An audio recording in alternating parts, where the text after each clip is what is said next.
A podcast called Made It Out Media. I don't really know the pod. I'm going to be real. I do follow a lot of like queer people, but this is not the one of the ones I follow. Have a podcast called Being Queer in a Straight Relationship with Betty Who. Betty Who is a singer, and it went viral on TikTok, and people were upset. And there's a lot of reasons to be upset, but we're going to watch the full context of the clip or the whole podcast, have the conversation around the parts that were really upsetting to people. And just a reminder that Betty Who in the podcast says something to the effect of like, it shouldn't be illegal to love a man, which of course, given the context of the world right now and the amount of homophobia and transphobia that's happening, feels a little tone deaf. But to be fair, I think a lot of people in the world are just really tone deaf, and it takes a lot to not be tone deaf. I mean, I rely so heavily on you as an audience to kind of encourage me not to be so tone deaf, right? Like you guys really help me kind of stay on top of it in a sense. Also, I just realized I was using the wrong window this whole time. There you are, chat. I was like, where is my chat on my stream? So this is what I wanted to talk about today, because I know we've had conversations in the past about biphobia, panphobia, sexuality being fluid. What happens is somebody gets on a podcast and says sexuality is fluid, and then somebody goes, lesbians aren't fluid, we like women. And I'm just saying, let's just calm down and have a conversation about what this means. Remember that people who are saying sexuality is fluid, they're countering the narrative that sexuality is binary. And people act like we're all like fighting each other. Guys, depending on who you are, it's whatever it is. But let's talk about it using the podcast as context, and it will help us have a real conversation. Let's go. You are a queer woman who is married to a cis straight man. Mm-hmm. Can we start at, what is your journey with your sexuality, Ben? Yeah. Let's get into it. Yeah. I grew up in Australia, and I went to a all girls non-denominational Christian boarding school. Wow. Which, by the way, made me gayer. Like all of the internalized homophobia that I have is from them, but it also, I was surrounded by like women in uniforms all the time. Right. So I was, and like that was the only people I had to have crushes on. So it 100% did the thing that they probably didn't want to happen to me. I claim that's their responsibility. So I definitely felt in the time that I grew up that I knew a lot of gay men through my family, because my mom, we lived in Sydney when I wasn't at boarding school. I was at home in Sydney, and our next door neighbors were this fabulous gay couple that she was really close with. She like volunteered at Mardi Gras every year, and she would go work the parade, and we'd watch the parade on TV. Oh. And so there was a lot of like acceptance of gay culture in my house. But like being a 9-year-old at school and everyone's like, oh, you're a lesbian. And it's like a really bad thing. Right. I think was sort of the push and pull of, and I really do claim bisexuality. Like I know there's, that there's a lot of bi-erasure in the world currently, and that there's sort of biphobia is rampant. But I really do like, it is specific. It's like, it's not every man walks past and I'm like, yes, like obviously. And it's also not every woman that I'm like, wow, I'm gay for you. But it's like, there are people who activate me on both sides. And I'm like, wow, every time I think I see a cute boy and I'm like, oh my God, whoa, that's so like, my straight side is so activated. The same thing will happen on the other side. Pause. I don't have a straight side. That's where I'm confused. Being queer in a straight relationship, guys, they're not in a straight relationship. Like they are, but they aren't. They are, but they're not. Like there is not a straight side. Maybe because I'm pansexual, but like that's confusing to me. Chat said biphobia is rampant. Yes, biphobia is incredibly rampant. It's very common for people to be biphobic. 100%, right? But yeah, like I don't know about the straight side part of it. That confuses me personally. But maybe what she means to say is because her partner is straight. So I'll give you an example that I thought could help us further this conversation.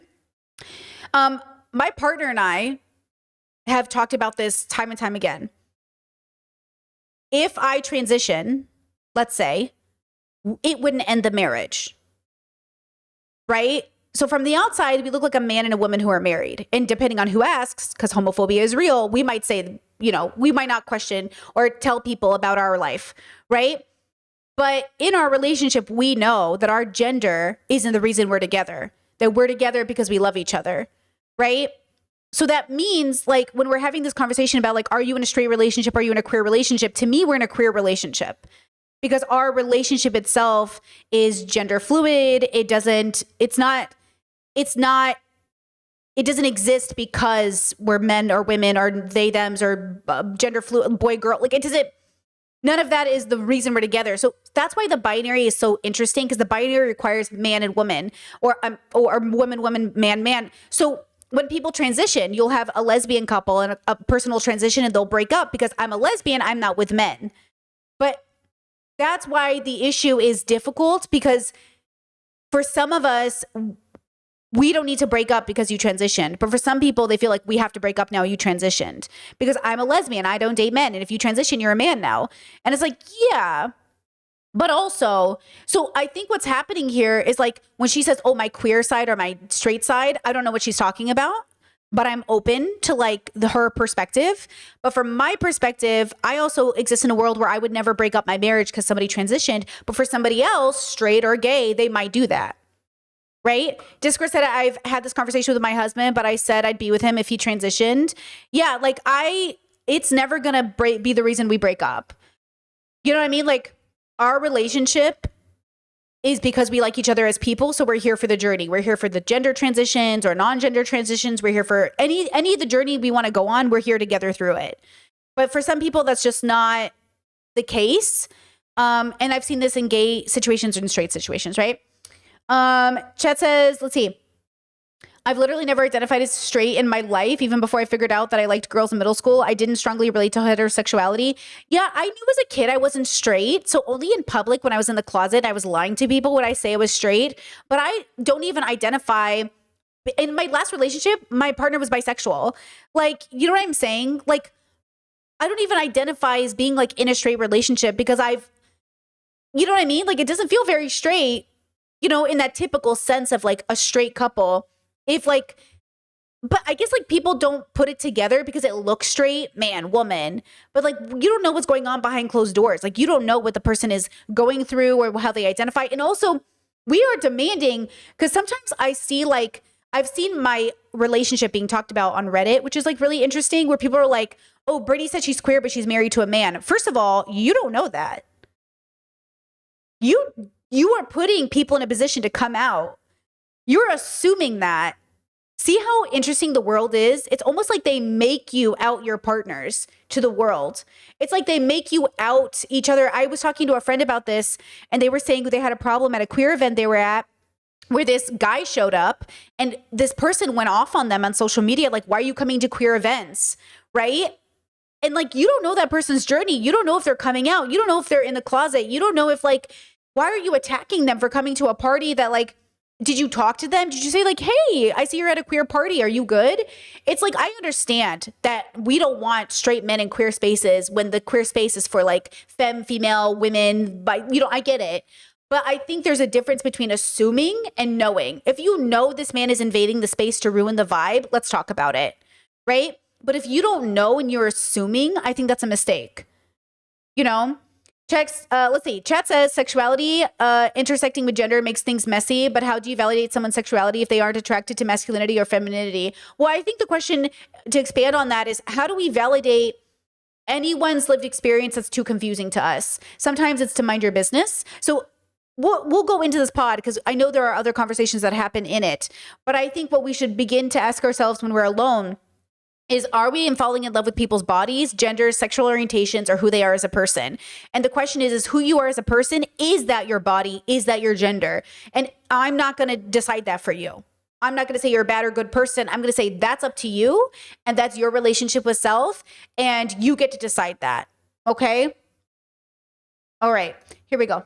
And I'm like, okay, it really is big Libra energy. I find as I've gotten older, it's been so funny because I think if I was single, I would have explored both sides a lot more, obviously. But I met my husband when I was 23. Right. I didn't really have serious, like I had friends in high school who were the boyfriend girls or the girlfriend girls, whatever it was. Like in sophomore year, this is the guy that I dated. And then we dated until halfway through senior year. And then we broke up and then I dated a different boy. And then I saw them through college. You know, it's like I had those friends who had the serious long-term relationships. And I was never one of those people. I sort of like messed around with boys and girls, particularly at this boarding school that I went to for high school. I felt like that's where I met all my people. It's a performing arts high school. It's like a bunch of queers. And I was like, oh, this is like where I was always meant to be. And that's when I felt like I kind of could start accepting myself and being whoever I wanted to be a little bit more. And so I kind of thought that I would be the person who I would be like 35 and be like, I think I got to partner up. I think it's time, you know, like, and I was 23 and I met Zach and I wasn't like, wow, we're going to get married. I didn't think like that. I was just like, wow, he's so hot. Right. And now we're 11 years down the road. Wow. And he's just like the best person. It's such a partnership in a way that Okay. Ooh, oh my God, I almost dropped my coffee everywhere. I can see why, given Betty Who's branding, because Betty Who is okay. This is the same problem that happened with that other girl who help me. The other girl on TikTok. She made all this music about being gay and then ended up with a man. I do think, as a queer person, there is a way that if you market to queer people through capitalism and you are straight, it's kind of weird. Fletcher, thank you. I think it's weird. I think it's a little deceiving. I think it's a little obnoxious, if I'm going to be honest. You know what I mean? Where I'm like, why is your whole... No, Kehlani is a lesbian, guys. She's not with a man. Kehlani is a lesbian, okay? JoJo is on a journey. She's young. She didn't count. Okay? But Fletcher, right? We have too many... Yeah, chat says we have a lot of examples. Dang. Yeah, not that one. Okay. And I understand this. As a person who grew up identifying as a lesbian, only to realize I was pansexual, right? But like, you know, Kehlani is a lesbian. Why are we disappointed in Kehlani? Didn't she literally... Wasn't she with guys and now she's with girls? Who cares? Oh my God. Like, okay, listen.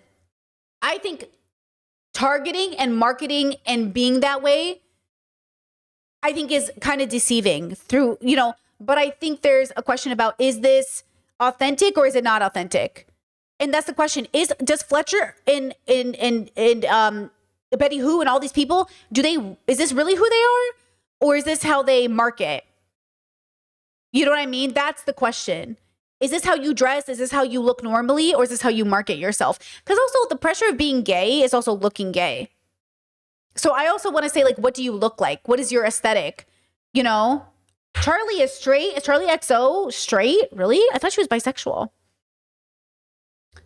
Billie is bisexual, isn't she? She's dated and had a baby with a man. I was never disappointed because sexuality is fluid and it's not my business. Yeah, but she dated and had a baby before and then she came out. That's pretty typical. She's still a Chris Brown supporter. She's not still a Chris Brown supporter. I thought she wasn't anymore. Is Kehlani still a Chris Brown supporter? I thought she jumped off that wagon. Charlie is straight? Really? Billie is bi, but figuring it out. Hey, you know what I mean? It is a journey, girl. See, I don't even know these things. It is a journey. You know what I mean? I think the thing we have to be honest with, though, is that monogamy and your limited life and the way we have and interact with the world is limited. And so the question is, how do we feel about it? Look, none of these people should be put on a pedestal. Okay? Oh my God. Discord saying, yeah, she is. Okay, fuck Kehlani too. Like, I don't want to, you know what I mean? Okay. I just want to focus on the fact that none of these people should be put on a pedestal. But what can we learn about our own life through this conversation is that nobody really knows what's happening in your relationship. And that's what you need to focus on. Because everyone's going to judge. You know what I mean? And yes, good point, chat says Charlie is not queer, but she's a queer icon. That's not her fault. First of all, Britney Spears is also a queer icon. You know, Cher's a queer icon. Like, you can be a queer, Celine Dion is a queer icon. You can be a queer icon and not be gay. You know what I mean? That's okay. But I think what's important is that we understand that the intimacy of your relationship is about the people in the relationship. I think the dilemma, and we'll see this in this podcast, is the way that Betty Who decided to have this conversation, you know, decided to express herself. So let's keep watching. I didn't even have words or like an experience for, obviously, when I was younger. He is so much of my life. So much of who I am now is because of who he is. And you spend time together as partners throughout you as you're growing together. Mm-hmm. I'm so influenced. Bubs is over it. He said, shut the fuck up. That was so cute. He really, now he's like, oh, yeah, he's great. Hey, he's normal. No, I love him. Let him. But yeah, so I think identify as queer, bisexual, those are both words that feel like they make sense to me. I also think that I like the word queer because it feels more like lifestyle. Yeah. You know what I mean? I think there's something about like queer culture. It's like, it's not necessarily like bisexual culture that I like identify with. It's, you know, I think of queerness as being other, as being different. Well, now I'm definitely confused about the clips I saw of her out of context, because if she's queer and she knows the culture, then anything she said out loud that I saw on TikTok is very confusing. So, okay, I'm interested. Because that's kind of what society has made queerness. It's not really like, it is a protest out of lack of acceptance. Right. And so I think that those words sort of like make sense to me and feel correct, but I don't know who I am without Zach. So it's also Hold on. Chad says queer and bisexual are not interchangeable to me. They are to some bubbles. For me personally, I do think you can be bisexual without being queer. But also when she says queer is a lifestyle, I'm assuming she means like Stonewall. I'm assuming she means like history. I'm assuming she means like the deconstruction of the binary. And yet, some of the clips I saw of her did not make her look good. So let's see. It's really funny. It's like maybe if we had broken up or if I was single now, I would be like, no, I have arrived in this place and I'm fully a lesbian. But then it's like, Right. then I watch, Glenn Powell and something and I'm like, bisexual still. You know what I mean? Like America's sweetheart. So it is, obviously a spectrum, but it is interesting. A lot of people come to meet and greets and stuff. Speaking of you being like my audience, we talk about this or get a lot of requests for this. I do have a lot of women approach me in meet and greet or on the internet about being a queer woman who's married to a man, because I think it takes away from maybe your identity a little bit, or you feel like you have a more difficult time entering those queer spaces or like bringing a partner around in those queer spaces. So I understand that it's kind of a phenomenon of women who go, if I was single, I don't know what my life would be like, but I've chosen this partner. And so. Okay, well, let's deconstruct that. So that kind of bothered people in a sense. Yeah, I think okay. This is the same question people pose with ethnic backgrounds. Oh, if you believe for the good of the Black community, why aren't you dating a Black person? If you believe in the Assyrian community, why aren't you dating an Assyrian? Like in my bubble, some of my aunties, uncles, cousins will talk about if you don't marry an Assyrian, I'll be so upset. And I'm like, what are you talking about? What are you on about? And that's sort of the similar energy I feel, where sometimes people feel like you have to date your in-group to be considered pro the in-group. And I get that. Okay, fine. Pause. That's one section of the belief. The other section of the belief is this jump to, I want to live a queer lifestyle, but I want to bring my straight husband to the queer event. Let's talk about that. Yeah, I think there's something to be said about that. Like pride, yes, everyone's welcome. Just, act accordingly. But queer events, maybe there's a conversation about how you're showing up and why you're showing up. Or maybe if your partner is also what if they're trans-binary and they're not queer? Kat Black talks about this all the time on TikTok, all the time. Kat's not queer identified. But politically, yes. So queer is Kat. Kat is queer politically, but she doesn't feel queer because she's a straight woman in straight relationships, right?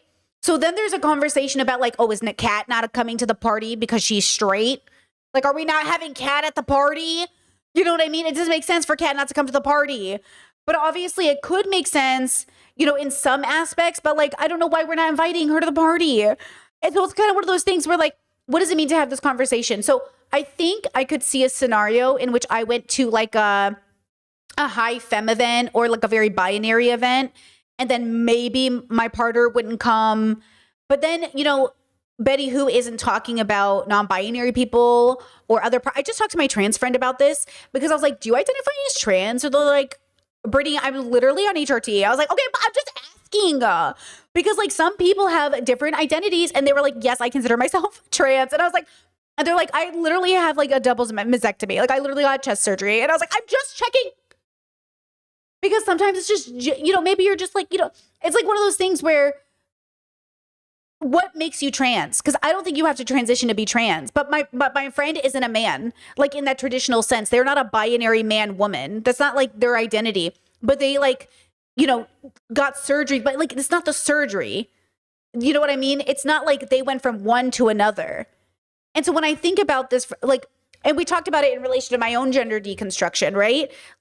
What makes somebody, so I guess for me, as I move forward in my life, the queer circles I want to engage with are gender inclusive, label inclusive, fluidity inclusive. I don't really want to hang out in gay bubbles that are very binary. Does that make sense? Because I also don't want to hang out with gay Republicans. I also don't want to hang out with Republican trans people. So when I think about the bubble I want to be in the most inclusive, the most LGBTQIA inclusive space. So if you're anywhere in the LGBTQIA space, you're welcome. That's the community I want to exist in. If you're LGBTQIA, as long as you're in that somewhere, you get to be in the space. For Brittany, that's my personal preference. So you see how that still eliminates, you know, certain people from the hangout, but it still end up being like, as long as you're in the alphabet, you can come over. You know, but then I understand wanting your partners to be involved in spaces. We can talk about the nuance of that, but that's kind of where I'm at, I guess, with my journey. Okay. Chet says, because let me tell you, I know people who are bi, but very much not queer in a way where they are very heteronormative in the way they move and think. For sure. I agree. Yeah, I see that too. Yeah. Question, is the Q in LGBTQIA questioning or queer? That's a great question. Depends on who you ask, I suppose. Depends on the bubble.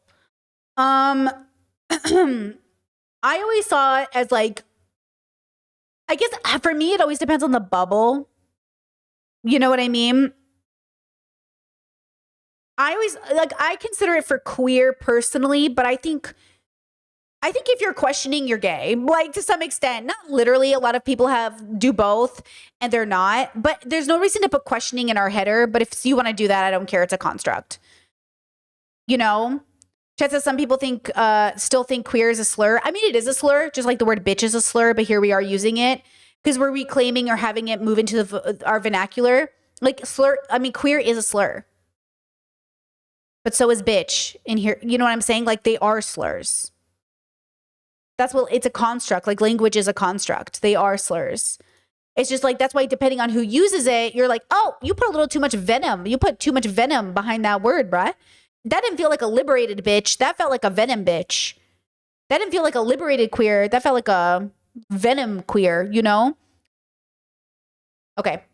I do know that it's kind of a strange time to be finding ourselves, but particularly when you're like booed up. Yeah. You know? When you were growing up, did you find it confusing that you were attracted to both? I think I was scared to admit that I was attracted to women. Okay. I don't think I found it like, whoa, this is so weird that these feelings happen on both sides. It was just like one side was accepted and one side wasn't.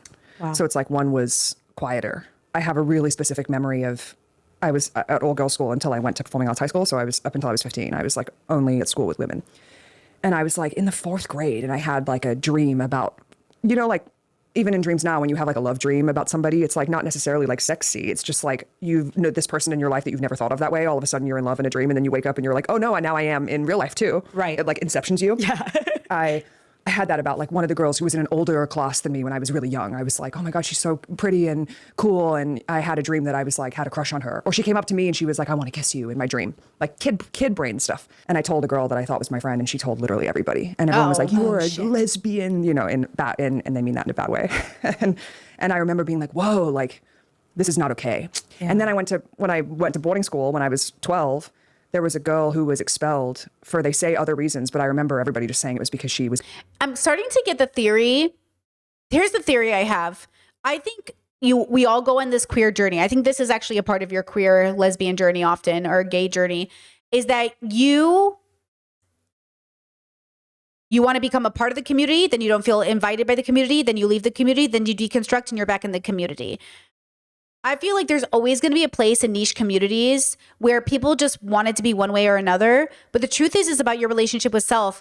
So like, I can't get offended that somebody's on their own journey, but I can just say like, yeah, this is a part of it. You'll move on from it. Like, I don't think like it's permanent to feel not gay enough.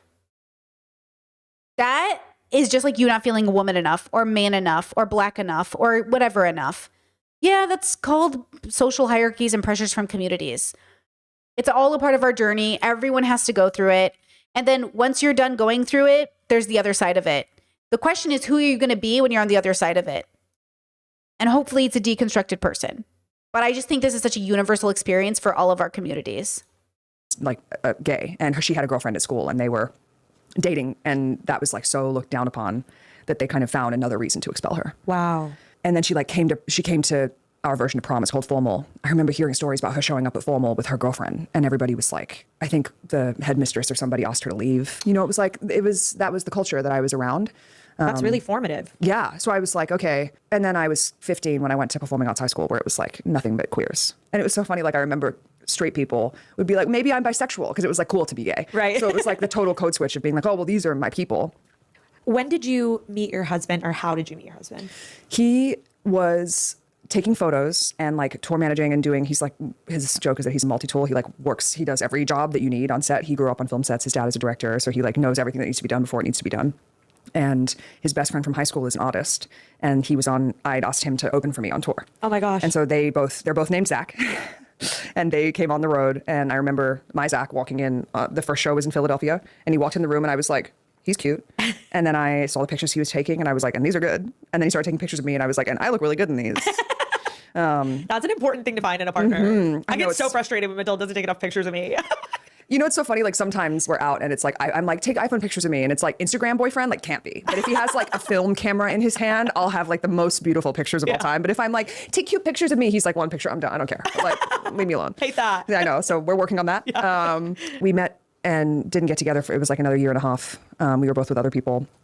And when we sort of came back together, and it was like, you know, it's like moth to a flame. He's fire sign, I'm air sign. It's just like, we couldn't really stay away from each other. And it's kind of been like that ever since. I mean, we've been through so many ebbs and flows. You know, we've been together 11 years through like the formative time of our life in our 20s. Yeah. He's a couple years older than me. So he's like in his late 30s now. And he is like I've never seen anybody grow and change as much as he has. He's the kind of person where if you give him a note, like he will take that note times 10 and just like exceed your expectations. And I think I have a friend who I gave the advice to. She was like talking about maybe getting back with an ex, but being like, you know, he kind of burned me once and now I don't think that'll, and I was like, listen, maybe he will burn you again, but I have personal experience of like looking at a partner and asking them to change and it not working over and over again until it finally did. And now it is literally everything I've ever wanted.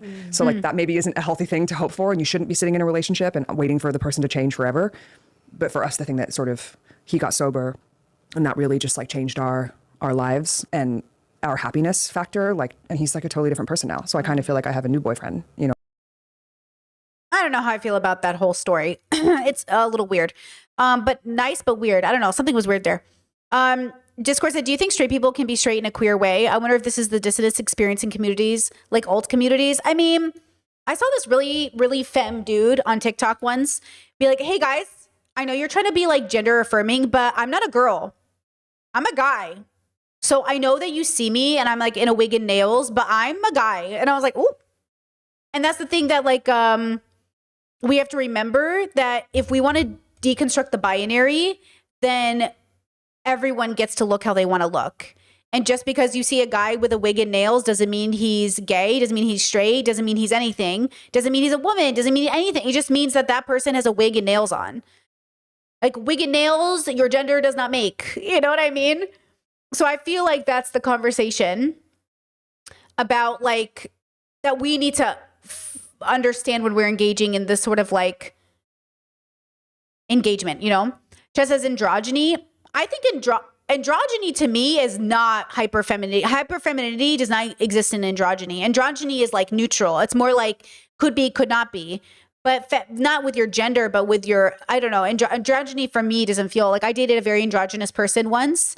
They didn't feel femme or masc. They were just somewhere, actually probably more considered masculine in a sense, you know. But yeah, like David Bowie was a straight man. I know people try to make it out that he was bisexual, but I don't think we have any actual evidence of that.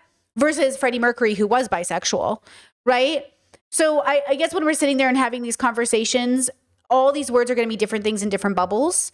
And how we have this conversation is going to matter because of those nuances and differences. Discord says it feels integral to her sexuality and sexual expression, which I could understand that a deeper discussion to have. Let's see, I'd recommend she looks into cisgender women who have mastectomy. Oh, I'm sorry. You guys are talking about something else. I'm so sorry. I thought you guys were talking about never mind, Discord. I love that you're having your own conversation. My bad. I start reading sometimes before I understand the context, thinking you guys are talking to me. Never mind. Rejected. Never mind. Ignore me. I'm bad at my job. Okay. Oh yeah. Gross. But Jeffree Star is non-conforming. Queer femme presenting man. Yeah. Jeffree Star. People think Jeffree's a girl. Jeffree's just a guy. He's just a boy. You know? Chet says, can you explain that what you mean when you say you are a guy?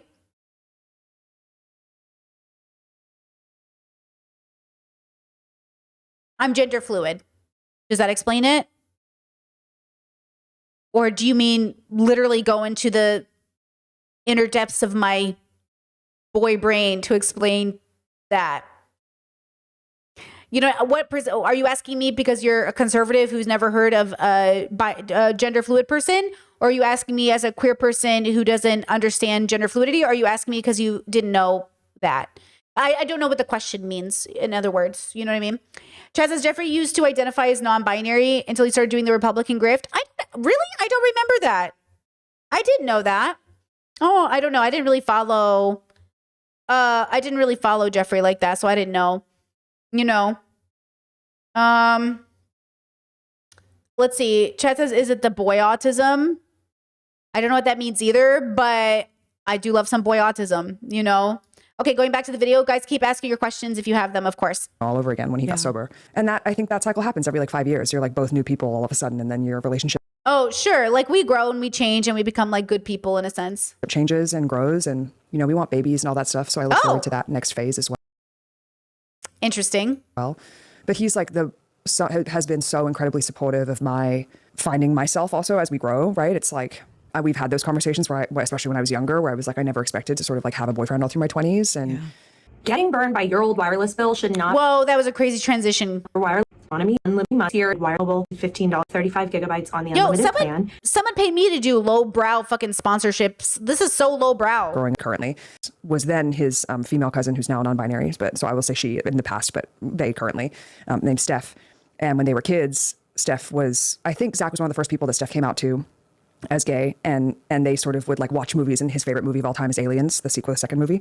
And there's a really hot like butch Marine girl in that, and him and Steph used to Vasquez, and they used to be like, that's the one, and he'd be like, yeah, she's hot, because Steph was like, she's hot. And so he claims that so much of what he thinks that the women who he's the most attracted to are usually gay women, because that's like what he grew up talking about with his cousin who was gay. So when we met, he was like, well, of course I like you. You're basically a lesbian. And I was like, great. You know, this works for me if it works for you. Yeah. So he's like, you know, it gives me so much room to be myself. That's something that when we first got together, I was really struck by, because the relationship I'd been in previously, it's really difficult to. Okay, this was another one of the sections people were upset about.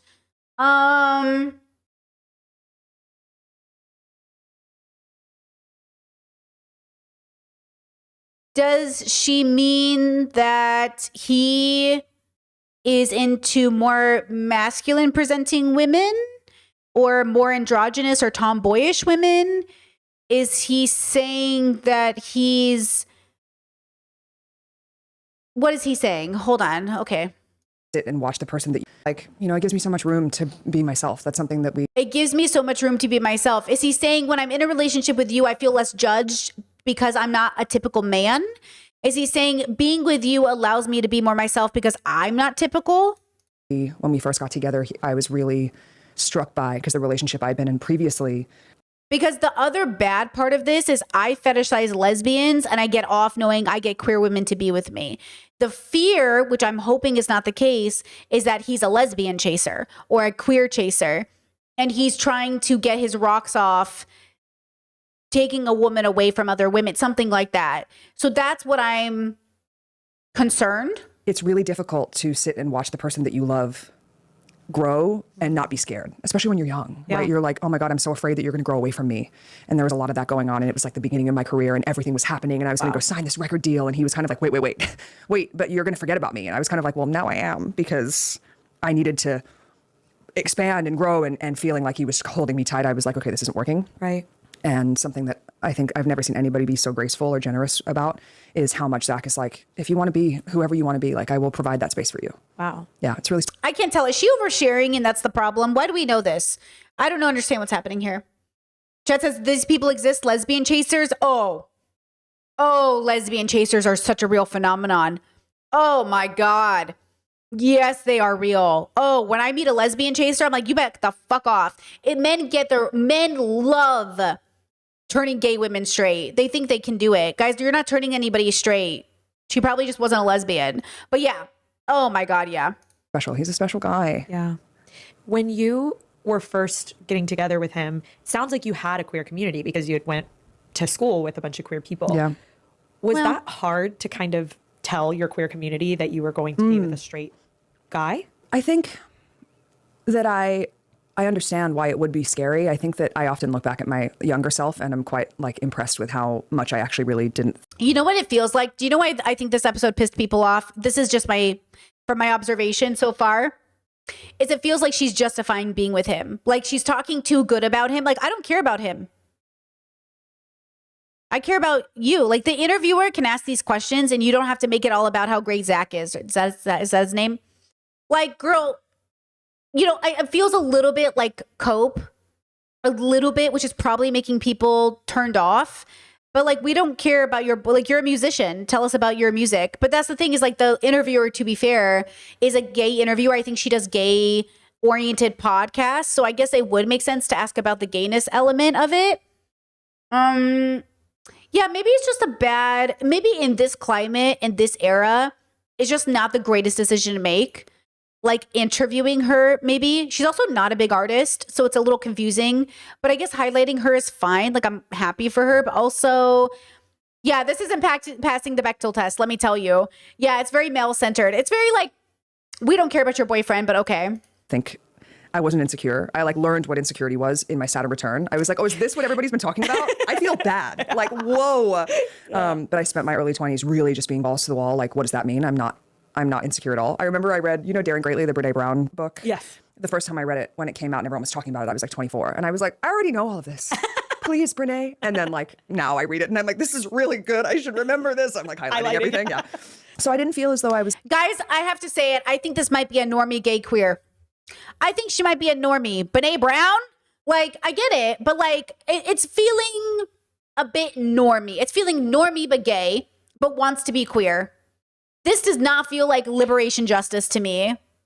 I think that's the problem. It's just giving, you know what I mean? It's giving like, yeah, it's giving normie gay wants to be queer. Seems like a chick that always brings her boyfriend husband to the girls' trip and hangouts. Maybe. Let's see, I would love to hear more about her relationship to being queer, not just within the context of her relationship. I can see why the intuition from the interviewer is to ask about her relationship, because I think that's what people are going to be interested about. I mean, that's where the criticism is going to come from, right? Just as Brene Brown mentioned, I had a therapist who wanted me to read and listen to Brene Brown. And then Chad says, feeling called out by being a normie gay. Listen. You can like Brene Brown, but she's very popular. She's not a queer writer. She's not underground. You can be popular and be queer, but like she's not, I don't think of Brene Brown when I think of queer liberation. You know what I'm saying? And so like she might be just like a normie kind of gay. Like she's even normie in the way she talks about astrology. Like, and I don't mean it in a bad way because next to somebody else, you're always more weird or more normie. Like, I think I'm much more normie compared to most debate bros on the internet because I touch grass and have a relationship outside the internet, right? But that doesn't mean I'm normie next to normies who aren't on the internet. So, we love all of you. Don't see why this interview would get any hate. She's just in love. I don't know. Yeah, let's keep going because I know why she got a lot of hate, but we're not there yet. Let's keep watching. That's a great question. So far, 16 minutes in, do we really know why she's getting a lot of hate? No, but you'll see why. We're not there yet. Shamed or like afraid to share that. But it's funny, when we were getting together, I was sort of entangled with this woman that I did. Oh, hold on. Let me turn up the volume again. Love and felt was like a really special person. And I was kind of a fork in the road where it was like, wow.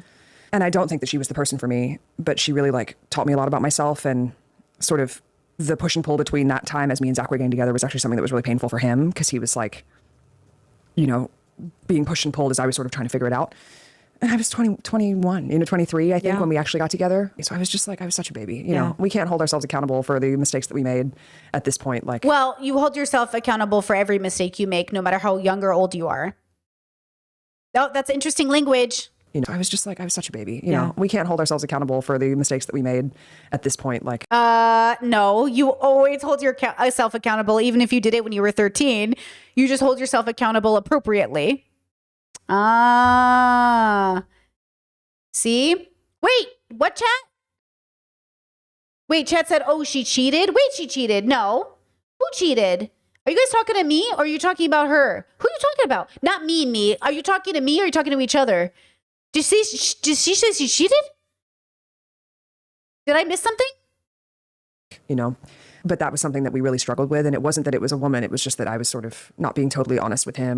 Wait, she entanglement mentioned? Oh, I thought she meant prior to meeting Zach. Let's go back. Trying to figure it out. Full for him because he was like sort of the push and pull between that to me, but she really like taught me a lot of fork in the road where it was like love and felt was like a really special person, and I was kind of a fork that I did love and felt was like a really special person, and I was kind of a fork in the road where it was like, and I don't think that she was the person for me, but she really like taught me a lot about myself, and sort of the push and pull between that time as me and Zach were getting together was actually something that was really painful for him because he was like, you know, being pushed and pulled as I was sort of trying to figure it out.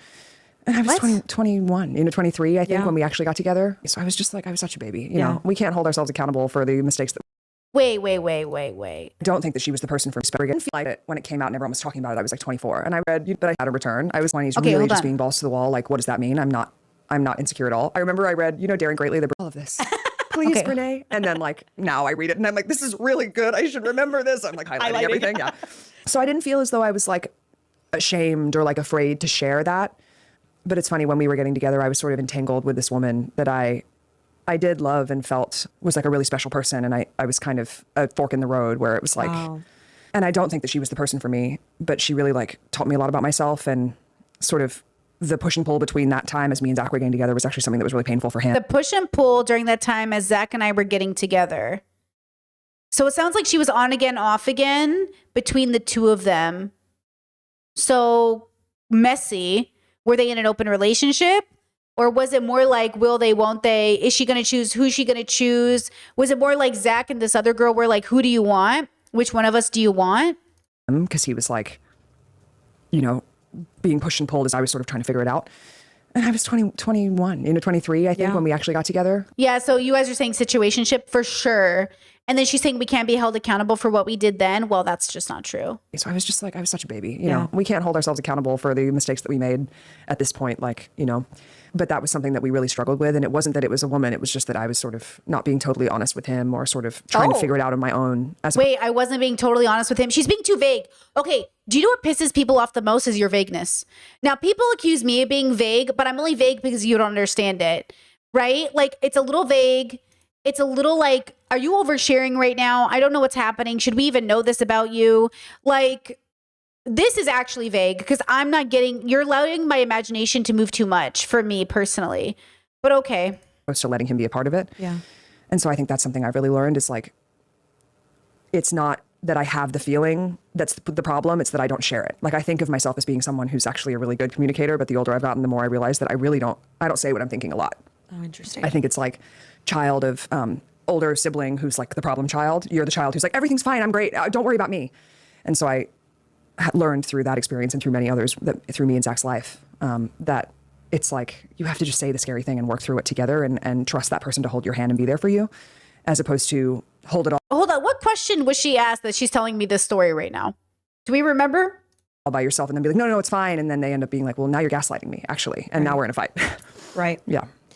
I feel like in his position, it could be easy to feel like you're on the outside of something, or like, I don't know, just because it's like, maybe it's this because he does not consider himself queer. No, but it's funny. Like, I wouldn't call him queer even through all of my experience with him. He's like the most open, and like a lot of his best friends, like I maintain that I have made him so much more queer, obviously, through our life. And he's always like, oh, but I'm like, like 100% more gay men now than you did. Right. All your friends in high school, like none of them are gay. They're all like straight guys who got married to women and have like, totally normal cis lives and families. So I maintain that his lifestyle is a lot gayer. And I think he's actually really inspired by queer culture, particularly male queer culture, because there's like such a primal, like he's a photographer and he has a plan to go out and shoot at Fire Island. Oh, wow. He is so loving and accepting of the community and inspired by and wants to be around it. When he used to drink, he would go out to Fire Island with one of our best gay friends, and he would just be like, eaten alive at the gay club because his boys, they love him. And I'm like, I get it. He's cute as hell. And he loves it. You know what I mean? Yeah. He's not like, whoa, this is crazy. He's like, yeah, hello boys, but he's not. Fire Island? Fire Island? Okay. Yeah, like this is like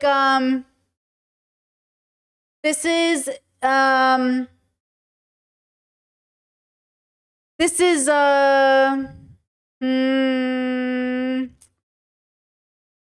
Okay, I'm going to give this example. I'm so sorry. I know Black communities are always like, why are you bringing me into this? I'm so sorry. I'm going to bring you guys into this. But this kind of reminds me of when like you're dating a Black partner and you're like, I'm more Black since I've been dating them. And it's like, yeah, but you're not Black. And it's like, well, I get to be more Black because I'm dating a Black person. Do you know what I'm saying? It feels a little bit like, I don't know. It like, it's not that you're not Black, but you're not Black. And it's not that you're not gay, but you're not gay. It's not that you're not queer, but you're not queer. You know what I'm saying? Or like, I know in Assyrian culture, we tend to adopt people. We say, you're Assyrian now, but realistically, you're not. Do you know what I mean? You're not. Yeah, chat. I can sing all the words now. It's like, no, you can't. So it feels a little bit like she's trying to do too much work to prove like, no, my partner's cool. Like they're really gay. Fire Island. It's like, oh. Discourse had Black people mentioned. Yes. But you know what I mean? Like it's like she's fighting too hard. She's fighting too hard to prove her guy is cool. You know what I'm saying? Like, it's just like you're doing too much work. We get it, girl. He's cool, but like, you know what I mean? Discourse had queer people who is with cis straight person and wants to pretend the relationship and life is more queer than it actually is. I'm not saying she isn't queer, but yeah, you know what it is? Even if she was single and this was her queerness, I'd say not queer enough for me. Like, you know how I look at Hassan and I'm like, not progressive enough for me. I would look at her even if she was single and be like, yeah, not queer enough for me. But she is queer. Hassan is progressive. But it's not deep enough for me. My experience is past their threshold. I'll give an example. Okay? Being queer and being progressive are not black and white. Okay? It's not like, oh, there's a linear line, and once you pass over this line, even though you can see it that way, it's like you're a line and you're going this way, and everyone is having a deeper relationship. You can be here and you can be here and still be gay or progressive. You can be queer or progressive, right? But to me, okay, Hassan is like here progressive and she is like here queer and we're over here. And both are valid, but like the depth in which we're experiencing it is different.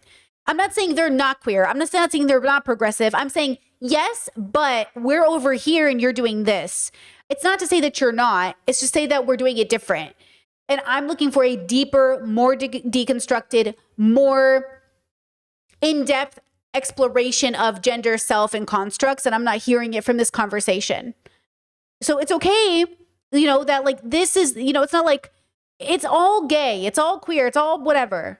Okay. But it's not deep enough for me, but that's okay. It doesn't have to be. But I think sometimes, oopsies, oh my God, I can't believe I just did that. I think sometimes people get it stuck in their head that it has to show up a certain way. Hold on, I just closed all my windows. Loving and accepting Pause. of Pause. Okay, sorry. And so I think that's the part that we're seeing that's rubbing people the wrong way. Now, I will say this. Queer discourse on TikTok is ridiculous. Progressive discourse on TikTok is a cesspool. And all y'all are traumatized and should go to therapy and do philosophical work. So at the end of the day, I also understand that a lot of people that are upset about this are upset for not so great reasons. But some of the things she says are pretty upsetting. We'll get into it. She hasn't said the thing yet. We're almost there, you know, where she's going to say the thing that really pissed people off. So once we get there and I have more context, not just TikTok context, I'll also be able to judge it more fairly. So let's get there. Let's get there together. the community and inspired by and wants to be around it. When he used to drink, he would go out to Fire Island with one of our best gay friends, and he would just be like, eaten alive at the gay club because the boys, they love him. And I'm like, I get it, he's cute as hell. And he loves it. You know what I mean? Yeah. He's not like, whoa, this is crazy. He's like, yeah, hello boys. But he's not, ultimately he won't go the distance. Sorry, boys. Chad says you're working on your queer PhD and they're working on your queer bachelor, their queer bachelors. And you know what? A journey is a journey. It's personal. Okay? It's personal. So I'm not here to judge the process. I'm just, it's like, yeah, when you want to talk about philosophy with people and they're just like, or it's like when you want to talk about being queer and people just think only in the binary. It's like, okay, I'm all about it. But also can we, God forbid you say non-binary in a conversation. You know what I mean? Yeah. Was there any sort of like learning curve or? I think over time, you Yeah. know, it's like it's hard for me to say definitively because we've again been together for so long. But I imagine, you know, this like 26-year-old kid who like hasn't spent that much time around gay people full time. Yeah. And then he's like on a tour with a like queer pop star and her gay dancers. Yeah. It's like a different life. And so I do think there was a learning curve for him probably. Yeah, being friends with queer people doesn't make you queer. You know what I mean? Like being friends with anybody doesn't make you that thing. I mean, generally, you know what I mean? Yeah, she's a singer, chat. So she's a singer. And no, he's older than her. He's older. Chat says, wait, 26-year-old. Wait, his 26-year-old kid. His 26-year-old kid? He's not a 26-year-old kid. He's older, but she's a singer. Actually, hold on. I think her TikTok explains a lot. I do. Let's look at it. Okay. I think her TikTok says a lot. So 42,000 followers on TikTok. So she's not the biggest person, but she's something. Take me somewhere tonight. I wanna get so high that heaven's on the way down. Make my everything I love you always forever near and far closer together everywhere I go. Okay, I'm not familiar with her, but there it is. How'd we get so fabulous? Of course you make my dress. It's straight from Paris, France. Rains come. How'd we get so fabulous? Okay, so it's fine. It's all good. No judgment. Seems talented, whatever. The aesthetic is obviously gay, right? The aesthetic is crazy. Chat says, I bet she goes crazy with white bisexuals, liberals. Yeah. Oh, that's not. Okay. Yes, that's her song. These are all her that's all her music. So she's just like giving, yeah, she's giving like white bisexual liberal, which is absolutely valid. Somebody's got to be Ellen. Okay, somebody's got to be. It's not gonna be me. It's not gonna be you. But it's got to be somebody. Somebody's got to be a liberal. You know what I mean? It's giving. Yeah, I think that's why people are mad. It's just giving liberal gay, even though she wants to be queer. Like, you know what I mean? But again, it's like he grew up with his cousin Steph being like, yeah, and the question is like, is this her aesthetic or is this a costume? It feels like her aesthetic feels like a costume. It doesn't even feel like her. I feel like she's dressing gay on purpose. And this is hard because like I've been working on my personal style my whole life. Like I don't dress very gay, but you know what I do dress as? My partner calls it autistic femme. My autistic feminist is more prominent than my gayness in terms of fashion. I tried to be more gay. I had an undercut, had a side cut, had the whole like gay, but it's just not my vibe. I'm more of I love it though. It's just not my vibe. Watching Queer Ultimatum, you know what I'm saying? I am more autistic femme. That is my favorite vibe. You know, a girl who looks like she would step on you and then suck your blood. That's just let me live my life. Okay, a girl who will step on you and smother you with her boobs. Just let me live my life, okay? Like, you know, that's it. That's my aesthetic, okay? And so it kind of feels, but also like I dress like, you know, I also have an idea of wanting to dress like a sporty boy. It's, you know, I go between both. I go sporty boy and autistic femme, and those are my two styles. That's the only way I know how to dress, okay? So I think like, you know, who is she really? That's the question. I don't know though. I don't want to come for her and be like, oh, like, yeah. Chad says, do you have any examples of autistic mask? That's a great question. I think it off the top of my head. I'm imagining it, but I don't know how to verbalize it. I feel like a lot of autistic men, I feel like I see it and I'm like, autistic mask. I feel like I see it and I'm like autism, but I can't think of it. Like, I'm assuming you don't mean like a basic autistic mask because, yeah, that would just look like Sheldon. I was thinking more like autistic mask is more like, autistic mask in my bubbles can feel more like boys who have a sense of weird style, but it makes sense. Like they stand out. Maybe they're a little bit more femme or something, but like it makes sense. Like sometimes I see a boy who puts an effort into his aesthetic as autistic mask because I'm like, oh yeah. You know, and like you're putting an effort into it, but you don't quite fit into the typical masculine bubbles. And then I always clock it as maybe autism. You know, there's just like a certain aesthetic But that doesn't mean, but autistic boys who fall into certain categories are different than autistic mask, right? Autistic femme is not girls who are autistic and feminine. Those are different. Does that make sense? No, Hassan is way too normie. No. Guys, there is a difference. Guys, no, pause. There is a difference between, like Brad Pitt dressing in a dress and autistic mask. Like, they feel obviously very different to me. We need to do a whole stream on this because it's going to take too long. We should do a whole stream on this, Yeah, Hassan is just a man. Guys, I hate to break it to you. Hassan is just a man. Hassan's fashion is straight man being fashionable. Do you know what I'm saying? Like, at the end of the day, he's just a man. You know what I mean? He's not even trying. He's trying, but he's not even trying. Oh, let me see. Okay, Discord. Yeah, these photos are good. Yeah. I think this is some of it. I think that might be a good example. Yeah. Okay, going to back to the pod. His introduction to queer culture was through female queerness, and I think that's... Wait, what the fuck is this? His introduction probably, but again, it's like he grew up with his cousin Steph being... Who cares if you grew up with gay people? You're not gay. All my siblings grew up with 3 gay siblings. None of them are queer. I don't know what to tell you. They just make them gay. I'm getting annoyed. I'm sorry. I'm getting annoyed. I'm sorry. Like, his introduction to queer culture was through female queerness, and I think that's... I think if anything was a learning curve, it was like the female queerness, male side of it being like derogatory female. That's what it sounded like. Oh, wow, sort of, asking questions and finding fascination in it, and then sort of growing to love and feel like he was really inspired to make art that reflects queer culture. Yeah. I think that's kind of where he is now. I'm curious how you stay like really rooted in your queer identity and like still discovering yourself within that. Well, this is like an interesting part of it, because I think that sexuality, right, it's like preference, right? Like, who do you like to sleep with, right? It's like who are you attracted to. It's a bit reductive. And when you take sleeping with somebody off the table because you're in a committed relationship, then all of a sudden you're like, okay, well, how does my queerness like affect my life and my culture and the way that I live my life if it's not about who am I going to try and like hook up with? Yeah.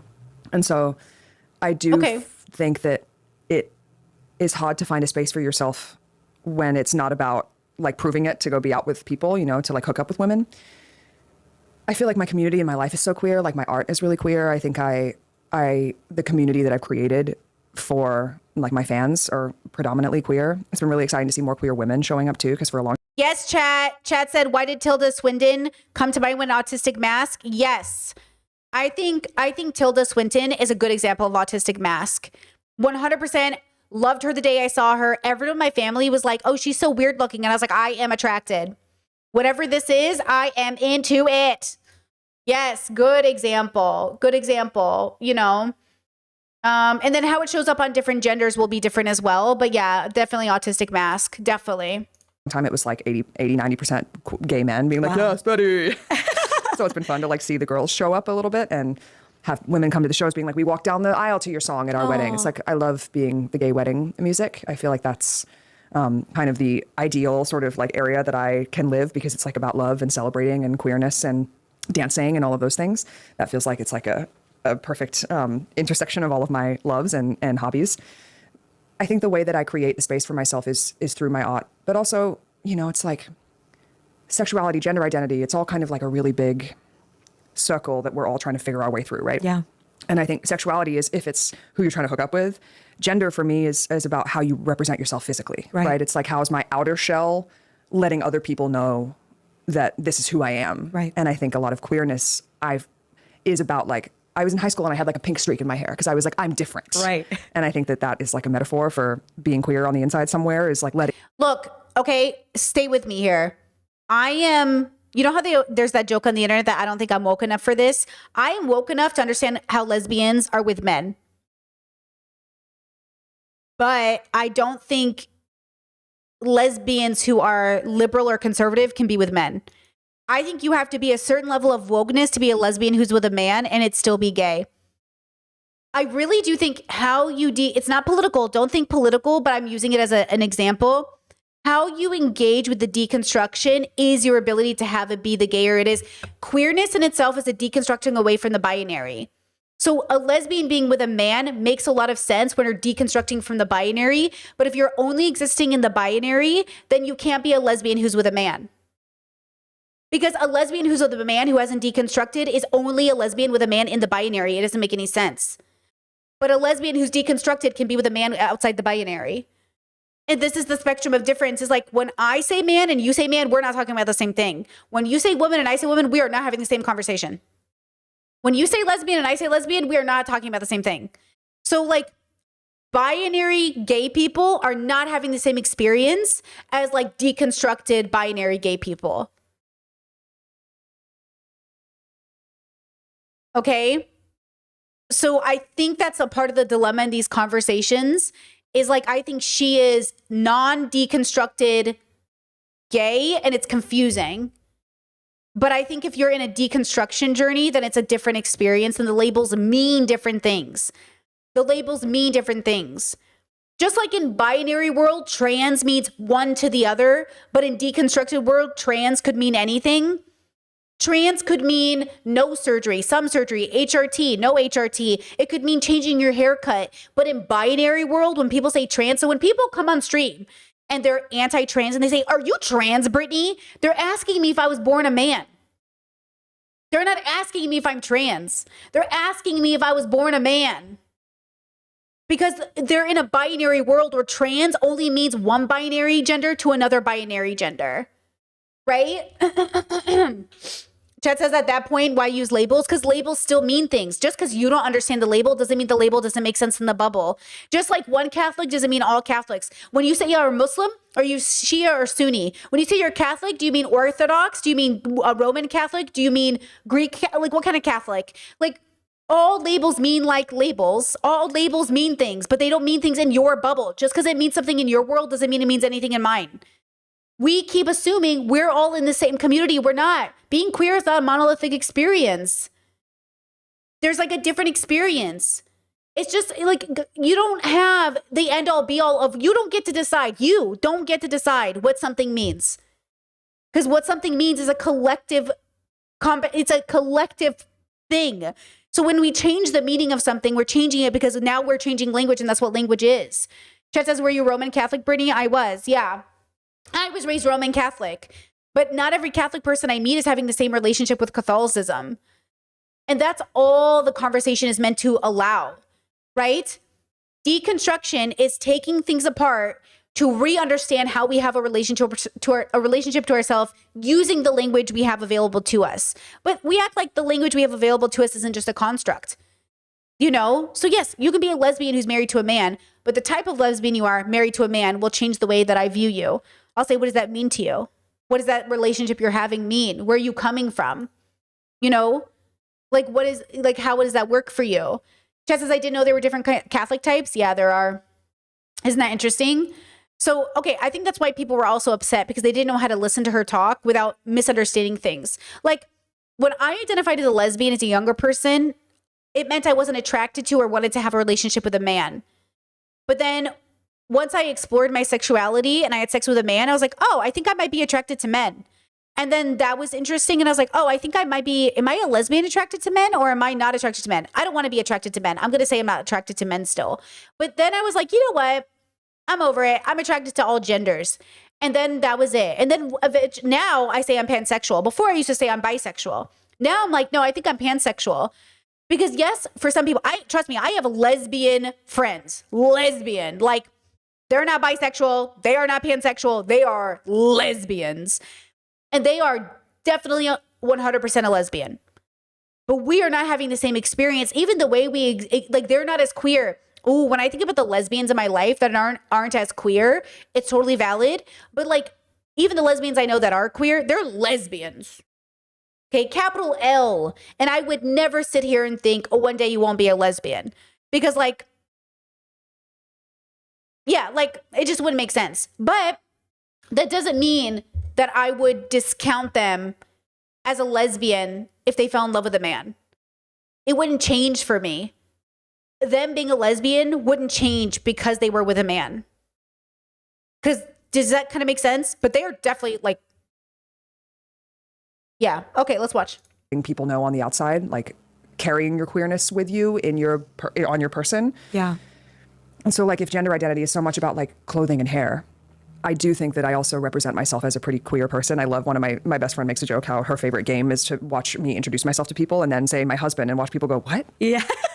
Huh? Yeah. I'm like, I get it. Also, I'm so tall. Like I feel so individual in all of this because I'm so tall, not only for a woman, but for Oh, yes. Unique experience. Definitely. No one's had this experience. I'm being sarcastic.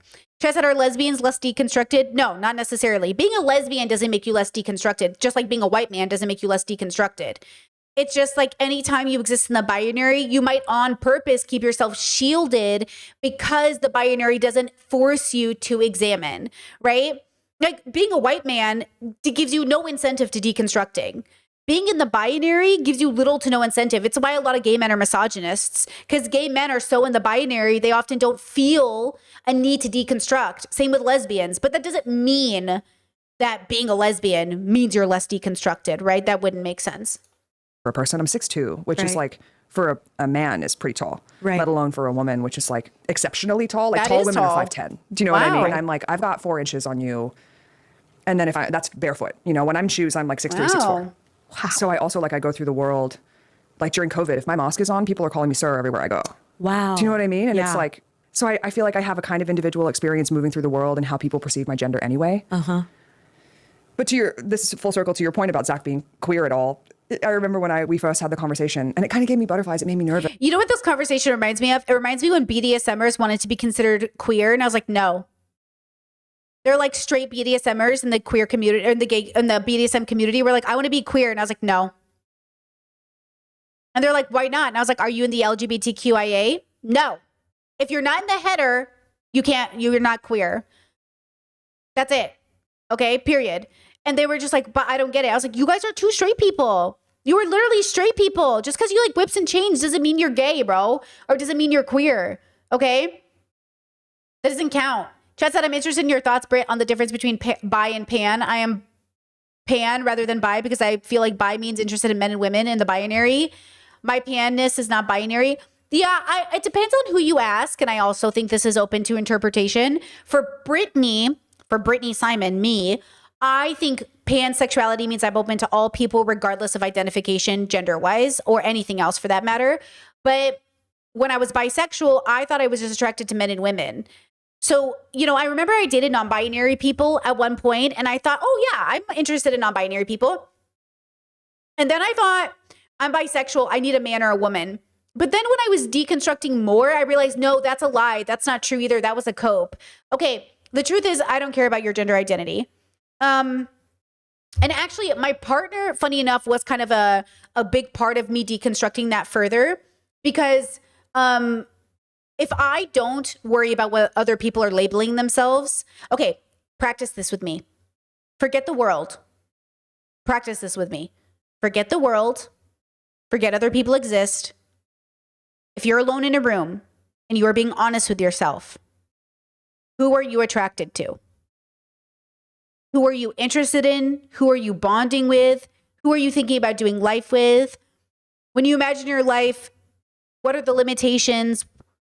When I looked at my life, I realized like I didn't see a gender. I didn't see a body. I just saw like a spirit.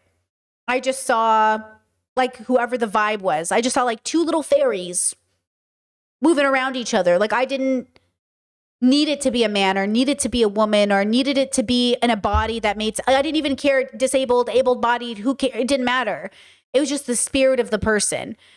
Because remember, like if we start getting into the nitty gritty, like some people won't even date people that are like obviously disabled or visually disabled. Like I don't care about any of that. And I've never cared about that even before I thought gender mattered to me. But yeah, like just for yourself, see if it matters. If it matters, okay, now you know. If it doesn't matter or matters in the other way, think about that. So for a lot of people, bisexuality and pansexuality is like, I'm bisexual, I like non-binary people and women. That's bisexual. Or pansexuals, I like all genders. Or, oh, I'm pan-bi. Like whatever label works for you, works for you. Something that I think is also a part of high compatibility is that you and your partner agree on labeling. So when my partner and I talk, we agree on how we understand gender and labeling. So sometimes we'll be like, oh my God, that's like a boy who's a girl. Or we're like, oh my God, look at that lesbian who's gay. And we're like, oh my God, look at that gay man who's a lesbian. And like, we understand what we're saying. So sometimes when I talk and you guys are like, I don't get it, that's great. And that's okay. But one of the compatibility parts of my relationship with my partner is like, we are in agreement with how we are understanding the gender exploration. So we can look at someone and be like, oh my God, like we're always like clocking. I'm like queer, trans, gay, bisexual. Like we're always like clocking people on shows. And I'm like, oh, and then we research gender stuff. We'll like research gender stuff to know more about ourselves. To say like, oh, this gender bubble talks about gender this way. What do you think about that? Versus other people in the binary, they're not doing that. You know, they say if you're Googling to check if you're autistic, you probably are. Yeah, if you're Googling constantly and you're obsessed with like figuring out like gender identity stuff, you're probably on a gender journey. You know? You're probably on a deconstruction journey of a kind. You know? Yeah. But everyone has their own thing, guys. I don't want you to think Brittany thinks lesbians or gay people don't exist because they're not deconstructed. Like, I do want you to feel good and confident in your gender identity. You are valid for being a lesbian. You're valid for being a gay man. You are valid for how you exist in the world. As long as you are happy, that's beautiful. You know, I just want you to be joyful. But I think you have to really understand who you are outside of other people's judgment. Who are you when you're alone? And what does it mean to be a person on the planet falling in love? You know?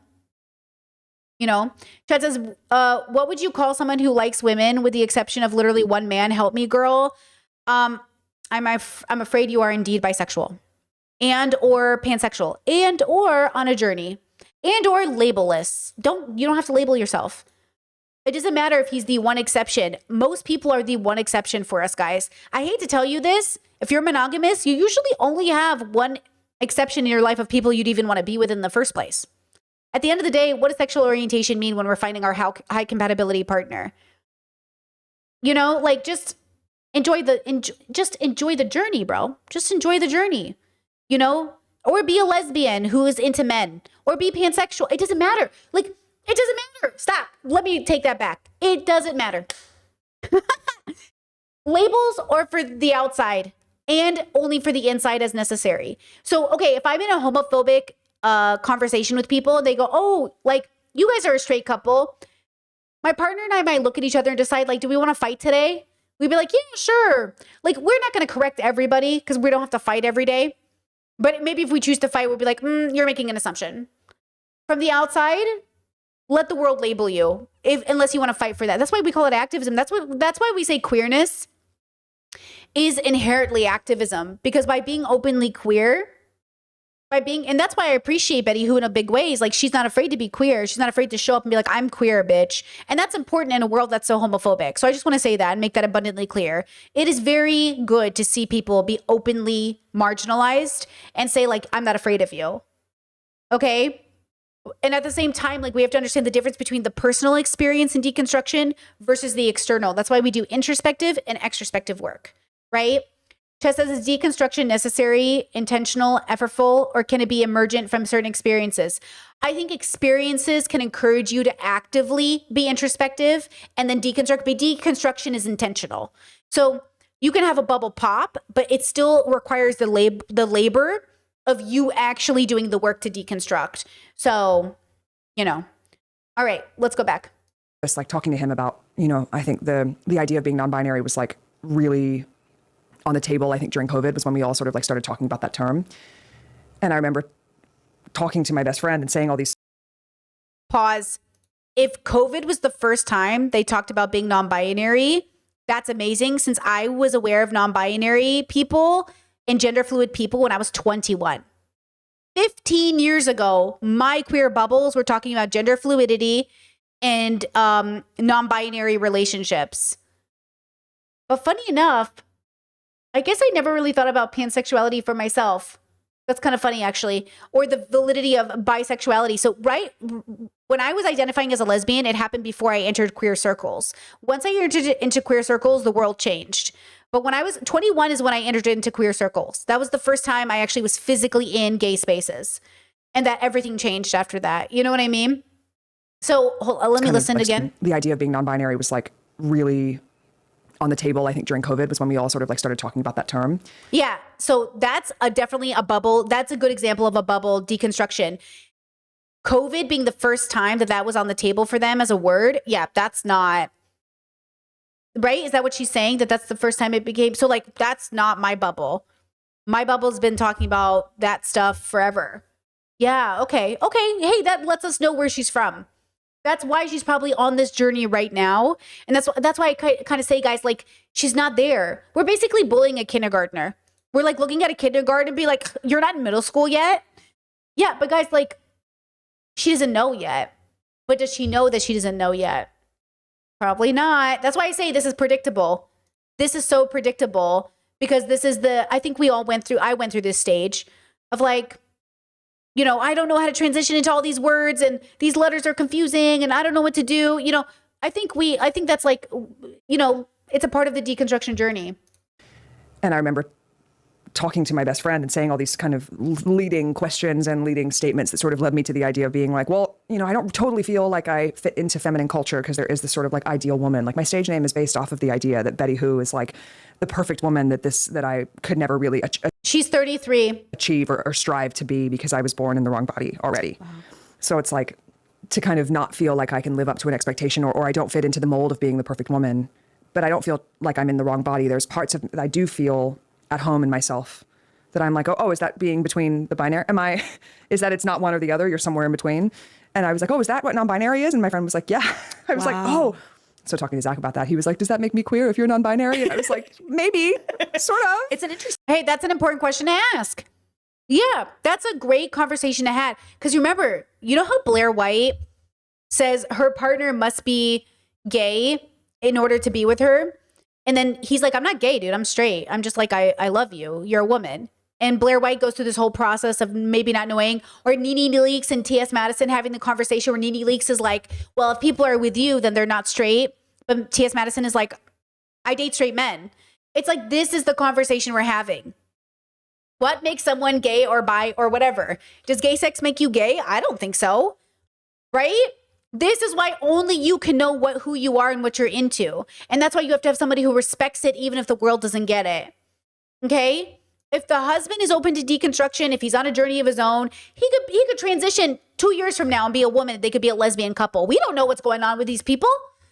It just feels like this is none of my business to some extent. Like, I know way too much about their relationship and he's not even in the room right now.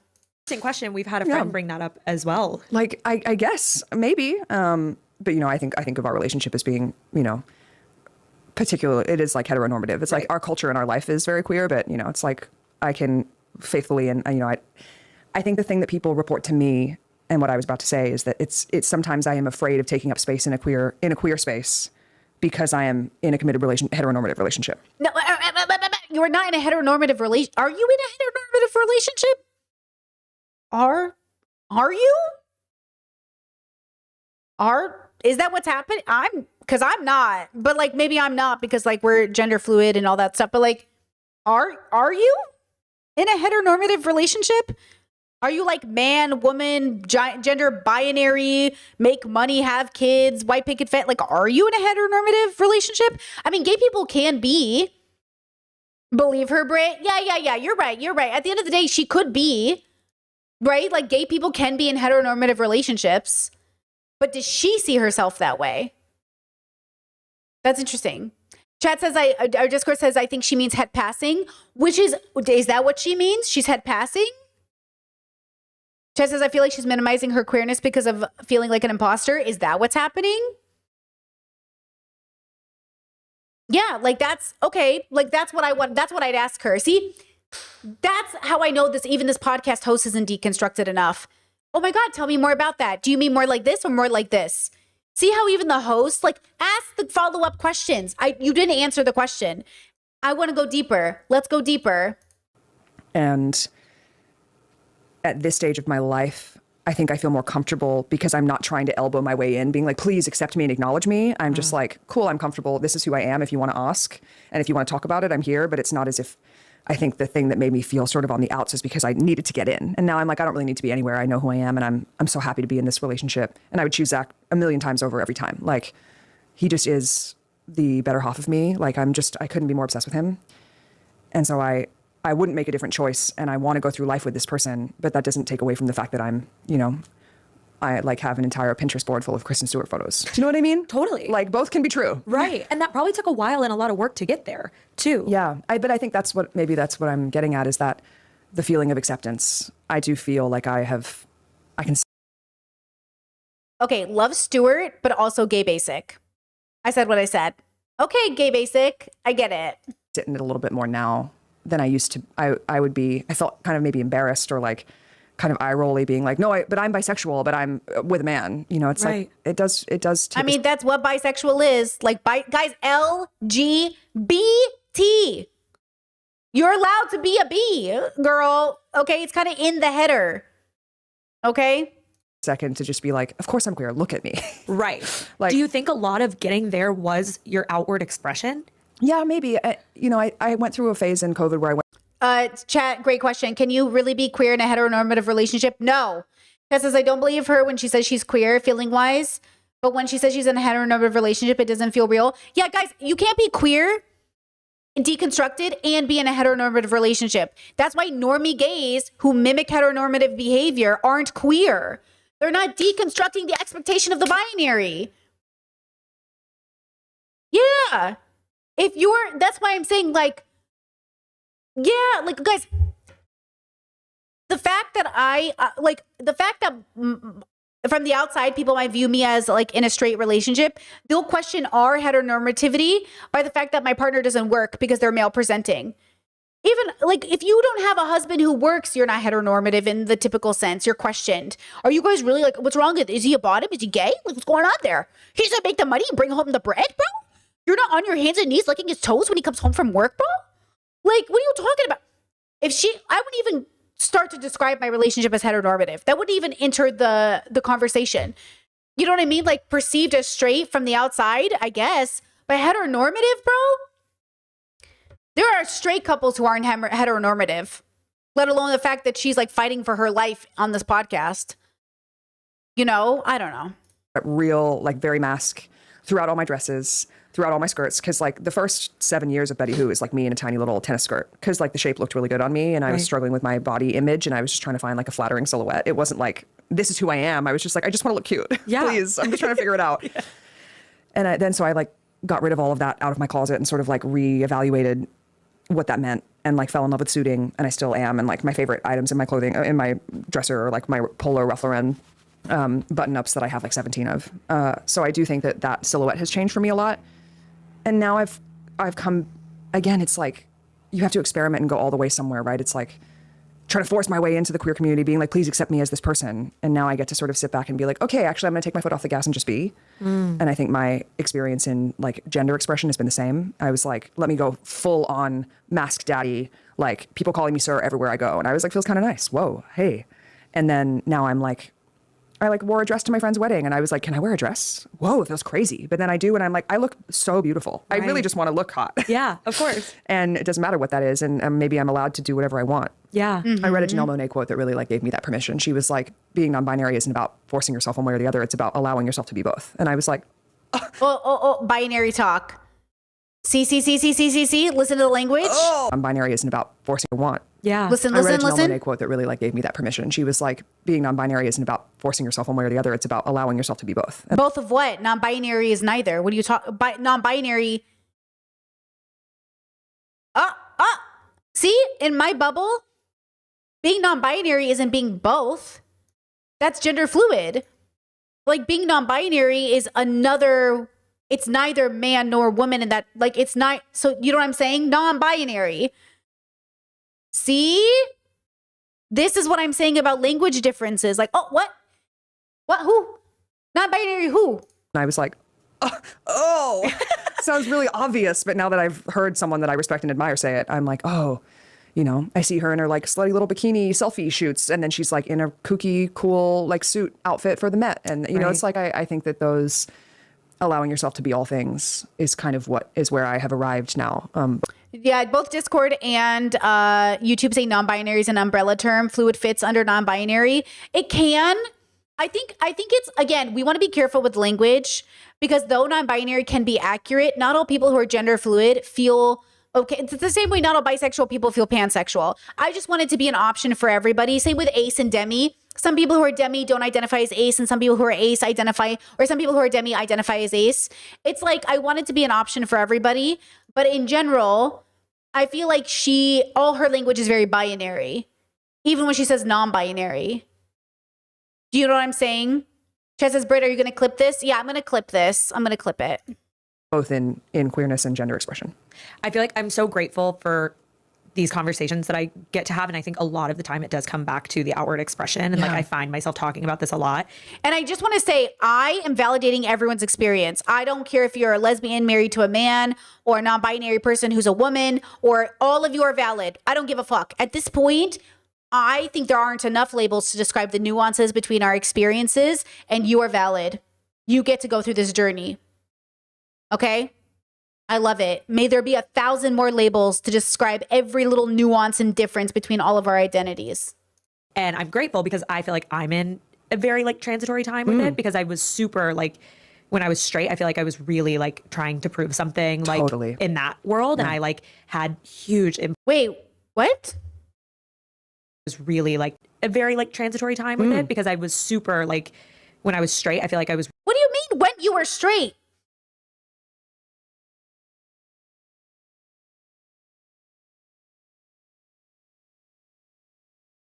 When were you ever straight? Like, what does that mean? When I was straight?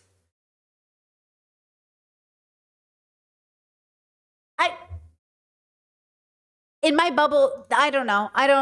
Okay.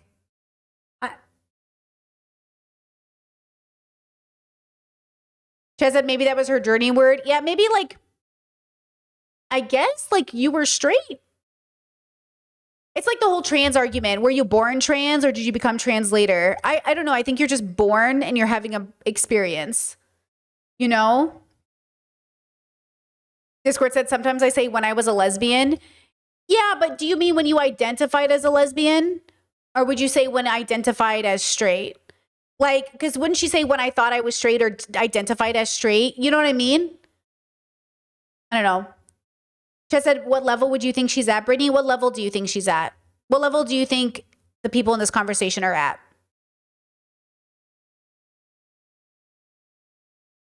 Yeah, Chet says they kind of both suck at relaying their internal experiences. Yeah, I agree. I think their language is incredibly limited.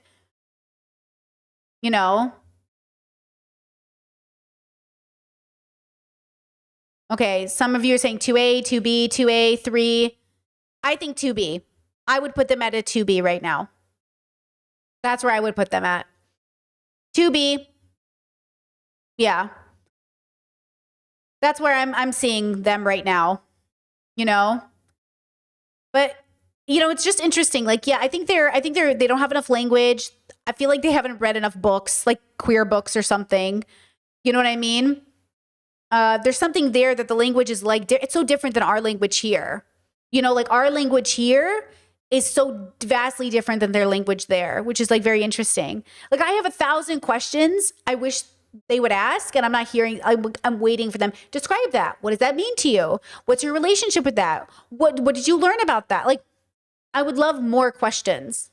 really like trying to prove something like Totally. in that world. And I like had huge implants and like I had a ton of plastic surgery Oh, let's done. go. Like Tit Queen. tit queen. Fuck yeah, it was the 90s. It's not our fault. Yeah. We grew up watching the Tit Queens of She's very like, it's not our fault. I can't be accountable for something I did so young. Her language is very interesting. our generation growing up. It's not our fault. Yes. And I feel like I went so, and I also like worked in nightlife and, you know, whatever. So I really like went hostess with the mostess bottle vibes. service, I was at strip clubs. I was like very in that life. And so I like performed gender in like Totally. a very specific way. And I grew up in Texas. So I think it was like a lot of having to do with like what was safe and what was, you know, accepted there. Well, and how much have you, because this is something that I also was like an unlock for me, was realizing how much of my self-expression, whether it was clothing or like so many versions of myself, was to appease men.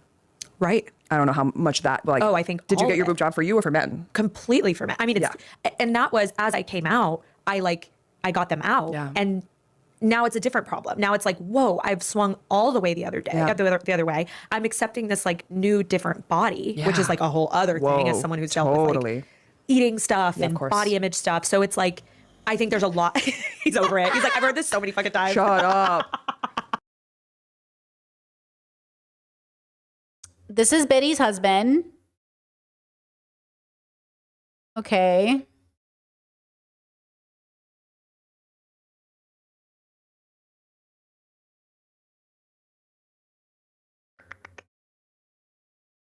Let's see. This, I assume, was more of their femme presenting days. Femme presenting days.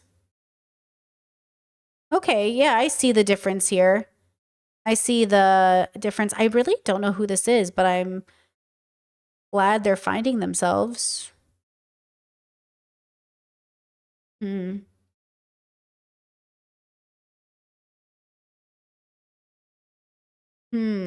Okay. Yeah, it's like, I definitely think their style fits them better now. Yeah, I would definitely think so. But it still feels like a costume to me. Like something something about it still feels very much like a costume. Because sometimes, you know, when you see people, like I've seen straight women pull off this look feeling more natural than she's doing it, which is fine. Because I think that at the end of the day, like we're all trying to figure out our style. You know, I think we're all trying to figure out who we are. You know what I mean? But I still feel like it's not her. But that's not my business. That's not up to me to decide her journey, right? I think we've all, it's that TikTok, 30% of your wardrobe attempt should be a fail because at least you're trying something. You know? Yeah. Oh, you have an eating disorder, don't we all? He says. God. But I think I'm just dealing with a lot of things at the same time while also realizing like, oh, maybe I'm not this like high femme lesbian. Maybe I do want to wear like baggy jeans and like more of the boyish clothes. You know, I don't know. So it's like a lot, and I feel like a lot of that is stuck in my style. Yeah. And what's the sweater over the shoulders thing? What is this preppy straight girl at a yacht thing we're doing? Ralph Lauren? Like, what are we doing? Like, she's wearing Ralph Lauren. more baggy and whatever. And she's wearing whatever this is. Do you know what I mean? Like, all of it's fine, but can we all just like admit none of us know how to dress ourselves? Not literally, but like we don't know. We're still discovering our style, and some of us start later in life. Do you know what I mean? And like whatever it's gonna be, but it does feel like they're still figuring it out, and that's good. I love that. I think we should forgive ourselves and give ourselves a second to figure it out. And not everybody has the money to explore. Exploring fashion it can cost money. So maybe it's a little bit of like, let's just relax, you know? I'm almost scared to give up this like.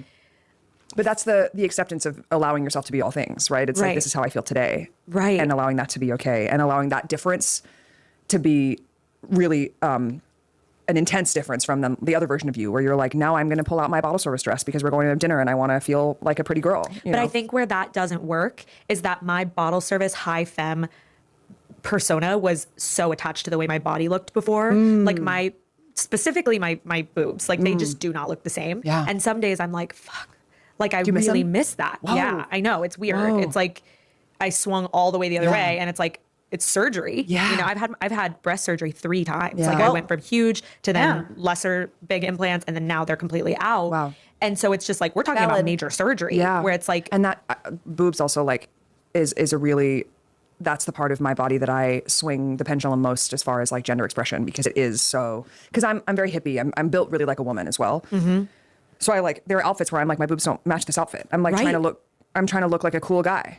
And so like I have a binder that I like wear for those outfits, because I feel like that's how I want to look and represent myself. But then I have like my cutie like Skims bras that like make me look like a gorgeous woman in a tight little top. And it's like those two are so far away from each other, but I'm trying to really allow myself to feel however and dress however I want to dress whenever I feel like it. Yeah. It's also crazy too, like coming from, 90s, early 2000s culture where it's like women are meant to be tiny skirts, big boobs, this thing you're talking about, to now I got like fed a video of someone being like, it's crazy how you can't tell who is gay anymore because all women are dressing like lesbians. Right.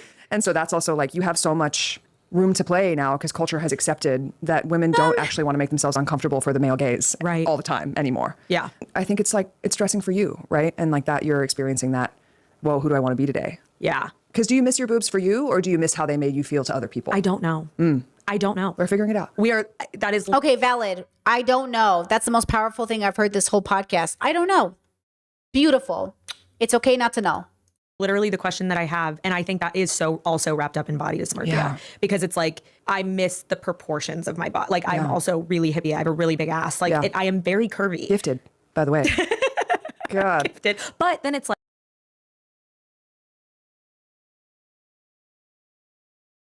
like you have all of that and then you're missing that component of like the last really feminine component, you know what I mean? So it's like you look at my body and I'm feminine in so many ways until you get to my chest and then that's not there That's anymore. so funny. It's such a funny thing that we think of ourselves, right? Because I'm like, if you're wearing a wired bra, it doesn't matter how big your boobs are. You're like, basically, you are giving the shape. Do you know what I Right. mean? It's like you don't need to have double Ds to give the shape. But I think my thing is I never used to wear bras and I used to have this they were body just- that was just like Made of rock. plastic to be, you know. One of my friends' moms has like one of those like old 90s boob jobs that hurts when you hug her. Yeah, I love it. I love it. Yeah. So that's what I was used to. So now as a person who like, I hate bras, I won't like, I'm wearing a bra today, but I normally never wear them, even with like a really tight t-shirt. Yeah. But then they don't. By the way, that's hot too, because then you're like a nip queen. You're a nip titty queen. This conversation's taking a crazy turn. I'm like, yes, be a nip tit queen. Like, shut up. I'm so sorry. It really is just us having this conversation. Yeah. We're like, oh. sorry, everybody. No, but that's really interesting. Like, I think that, I mean, I struggle with this a lot because I'm always trying to figure out how to portray myself on stage. Because I go like, I don't really care about how you see me in my life. Like, that's me in my life. One day I'm going to be in something that feels a little bit more femme. Usually I'm in something that's like on the edge of mask. That's like the silhouette that I feel comfortable in. But the performers that I look up to are all these women who show themselves. Like, I love like showgirl culture. Like, I love Chicago and like theater culture of like big lashes and fishnets. Like, that is a part of what I love about performing. Yeah.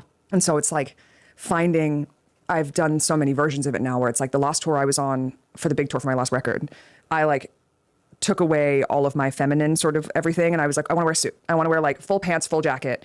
And there's something about when I see myself on stage and I'm all covered up, I'm like, you're missing all of my best assets. Like, I don't look like a superstar. And then when I'm mostly naked on stage, I'm like, there she is.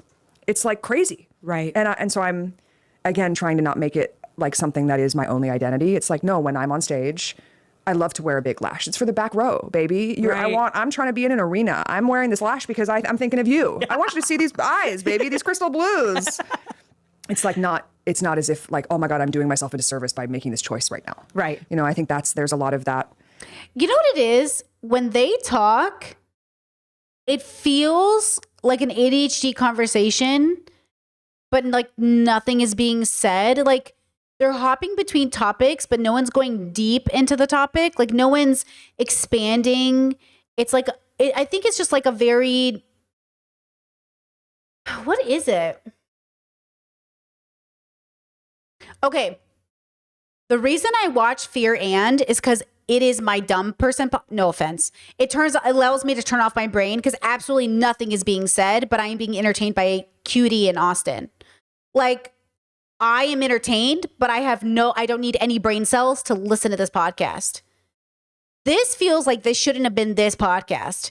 It's titled Being Queer in a Straight Relationship. I shouldn't feel like I required no brain cells to listen to this conversation. You know, without judgment, but that's, you know, I know it sounds judgy, but I'm saying that, like, talk about it. This is a very serious topic. Homophobia is on the rise. Talk about what you need to have a conversation. Yeah, H3 used to be that for me too, chat. I know. But like, please, like, this is a very serious conversation. You know, there's so many good follow-up questions that we could be asking right now. And that's why it probably made people mad. Like the clips that were going viral, like the clips they clipped to promote the podcast were so controversial. And I'm like, in this era of fucking Trump and the homophobia on the rise, you decided to make this fucking podcast. And by the way, we haven't even gotten to the part that pissed off the internet the most. I'm still waiting, right? I didn't miss it, did I? Like, did I miss it? No, right? Do you guys all know what I'm talking about? No, we didn't there's no way we got there yet. It's got to be coming up, right? Like when you're trying to find Okay, Discord said, no, you didn't get to it yet. Okay, good. your identity the anxiety about getting it wrong. Yeah. I've struggled with that a lot. Yeah. And I think that arriving at this place of being like, I'm going to try it. And by the way, God forbid these women see this my stream and they get their feelings hurt. Listen to me, girls, you're doing great. It's a journey. We're not here, like I'm not here to dictate your labels. You do you. I believe in you. I'm rooting for you. I hope you continue to read books and explore and do your thing. And it is hard, and dressing for yourself and knowing yourself and picking the right label in your relationships with others. And all of this is so valid and a part of the journey, and you are valid and everything is beautiful. I would love if I could also see maybe some compassion for why people were upset, and maybe why when they see you, they're using you as an example of somebody who hasn't deconstructed enough. Because though your journey is valid, it's kind of like talking to liberal friends that are like, you know, I love gay people, but if my son was trans, I'd be scared for them. It's like, relax. Like, I know you'd be scared for them, but that maybe that's not the good example. Like, oh, I wouldn't want a trans kid. It's like other people's kids keeping gay, trans, but not my kids. It's like, it feels a little bit like you're not quite there yet. Where like, you're not as deconstructed. So people feel when they listen to you, like you're not there. So it feels like, and probably to them, it feels like, man, I'm never good enough. Am I? Yeah, you're never going to be good enough, because no one's going to be good enough to everybody. The decision for you and your values is, who am I good enough for? And hopefully you.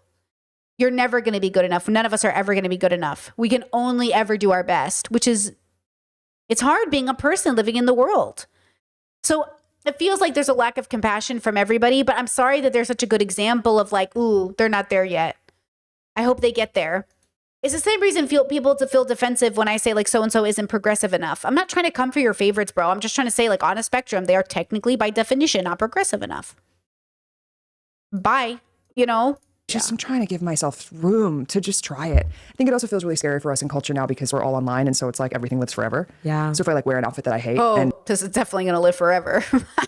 so it's like online all of a sudden, it's like I can't escape it. I feel that way about shows too. It's like you came to see me in a show, and then people are like, 7 years ago I saw Betty Who at this room, and I see the outfit, and I'm like, Right. like, oh my God. I have a lot of, how do you feel looking back at photos of who you used to be? Because it gives me like capital T, trauma. Same. Oh, it does not give me trauma. It makes me so happy that I took pictures and I tried.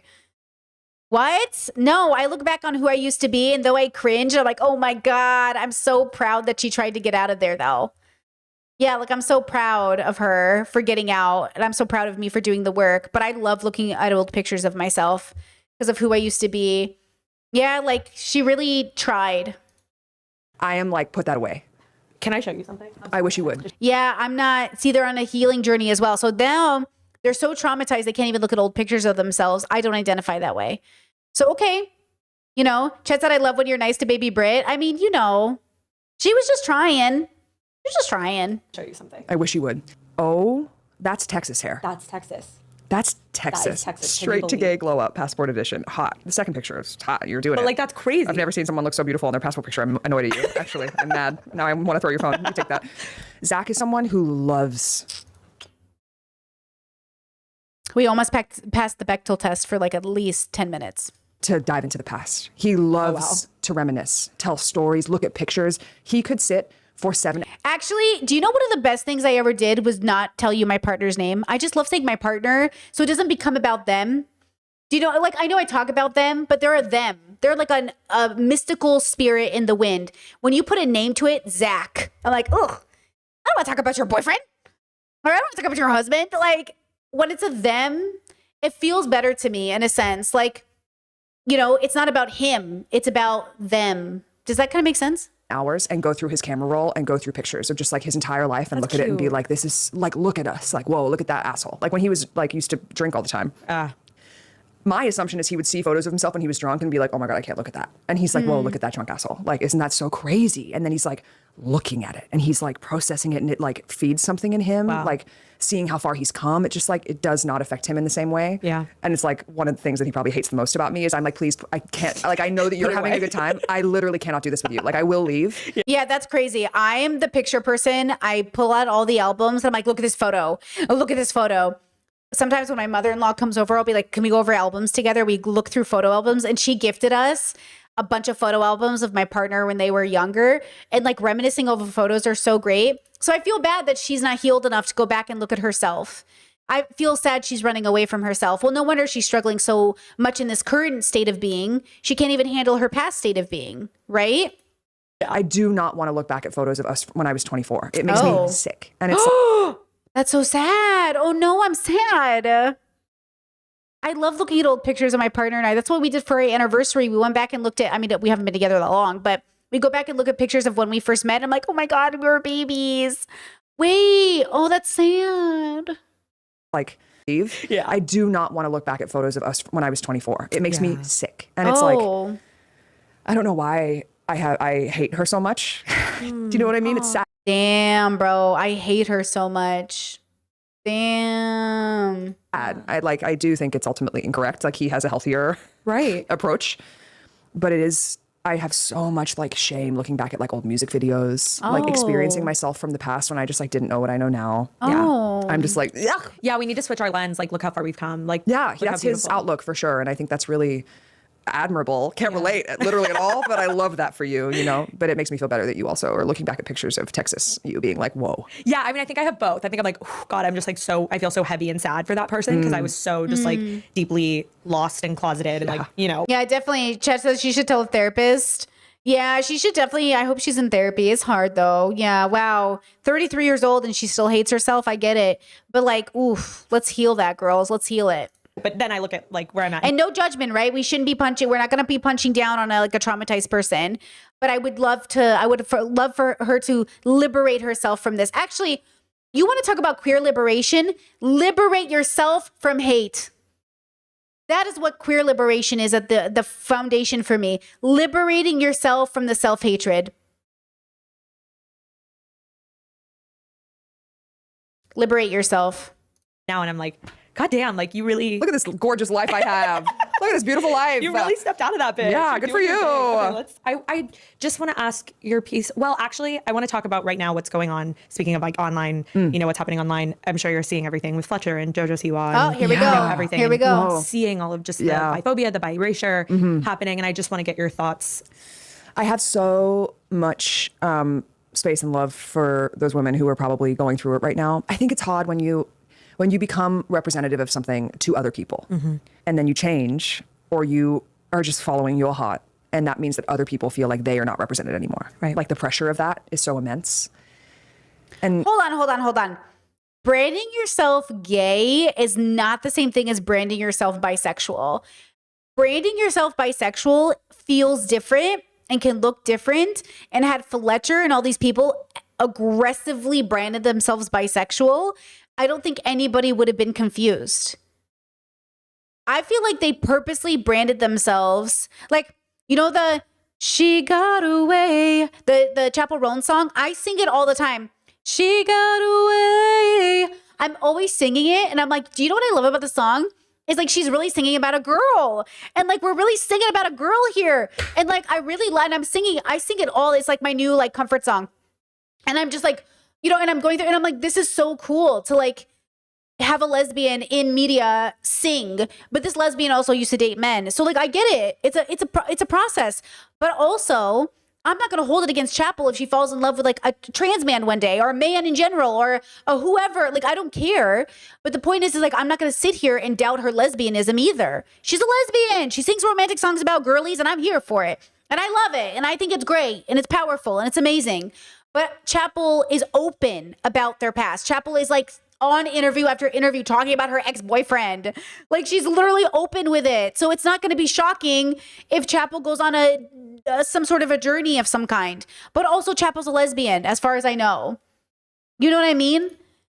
It's just like, I don't see Chappell getting defensive about their identity in the same way, but not that I'm a big Chappell fan like that. Like, I don't know what she said in every interview, okay? I'm just saying the energy is different than like a JoJo Siwa or like Fletcher or any of these other girls who made these big, loud statements about like, I just don't feel gay enough. And I was like, well, you know, maybe you should talk to your, like, I think we've all had that am I gay enough conversation with the self.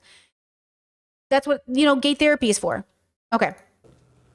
what I want for my pop stars and the people that I look up to is ultimately for them to be happy, right? It's like, I want you to feed me, but I also want to know that you're okay. That's like why I stand Britney Spears so much now. And like, people are like, yeah, but she's not okay. I'm like, what do you mean? She's twirling in her living room. I think actually she's maybe happier than she's ever been. I love Britney Spears. That girl needs an intervention. That girl is deeply somewhere. That's what I'm saying. Like, I wanted her to be liberated. I read Britney's book. It's a great book. I'm so glad she's out of that conservatorship. But if you think Britney is grounded or healthy, my girl is suffering. You're insane. My girl is suffering. She is suffering. And she has been a victim of an industry that has exploited her time and time again. So yeah, if you think Britney twirling in her living room is a sign she's been happier than she's ever been, Habibi. I hope she's safe. Okay? I hope she's safe. But Britney is suffering. And I love her and I hope she gets the help she needs. But like, if that's your assessment of Britney as Team Britney, that's crazy. Like, she has the login to her Instagram. I don't care if you think she's not well, like, she's free. Right. And Oof. Girl, you can't even look at old pictures of yourself. You don't even know what free means. You literally can't even look at old music videos of yourself. You're not free either. No wonder you don't know what it looks like. Britney's not free, but she at least has the opportunity, hopefully, to explore health. So maybe one day.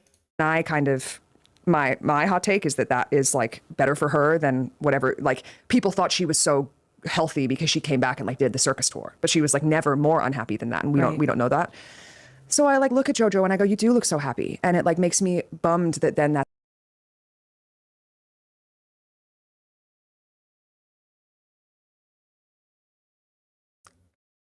I didn't hear this clip already. You think JoJo Siwa looks happy? I mean, JoJo Siwa is young and on a journey. I did a whole video on JoJo Siwa on my podcast channel. I was very empathetic, very empathetic to her journey. It's no one's business. She's young. She gets to explore. But also, JoJo doesn't even know who she is yet. They're on a journey. They're literally just starting off their journey. It's so weird. JoJo's like a kid too. Why are you looking at JoJo and talking about them? Like, you're 33. JoJo's 10 years younger than you. Relax. You know what I mean? Like, let a kid be young, bro.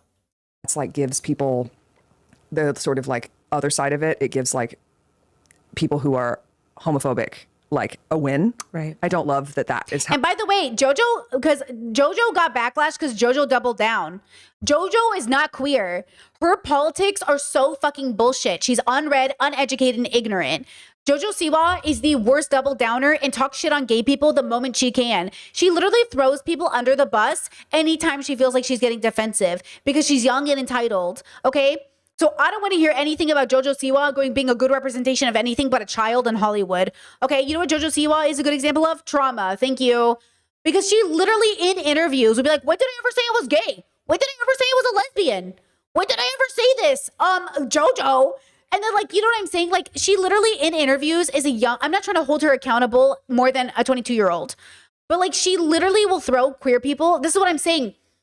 When you're queer and deconstructed, you know when you're being used by conservative outlets, you know what I mean, to push an agenda. She allowed Candace Owens and all these, she tried to fight Candace Owens, but she didn't because she opened her goddamn mouth in the first place.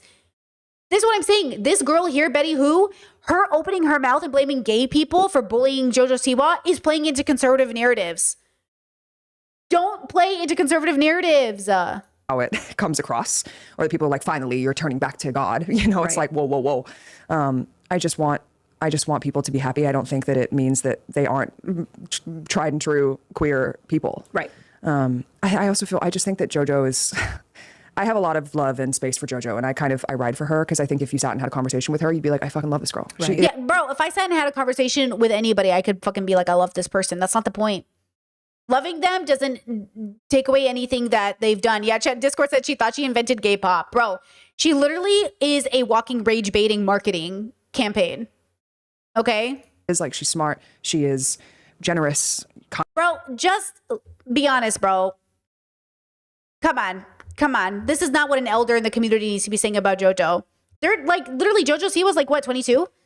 And Betty is 33. Like, you should be an elder in this position and be giving her wisdom or some sort of advice, not literally like saying this 22-year-old is great. Oh my God, this kid is on a journey, bro.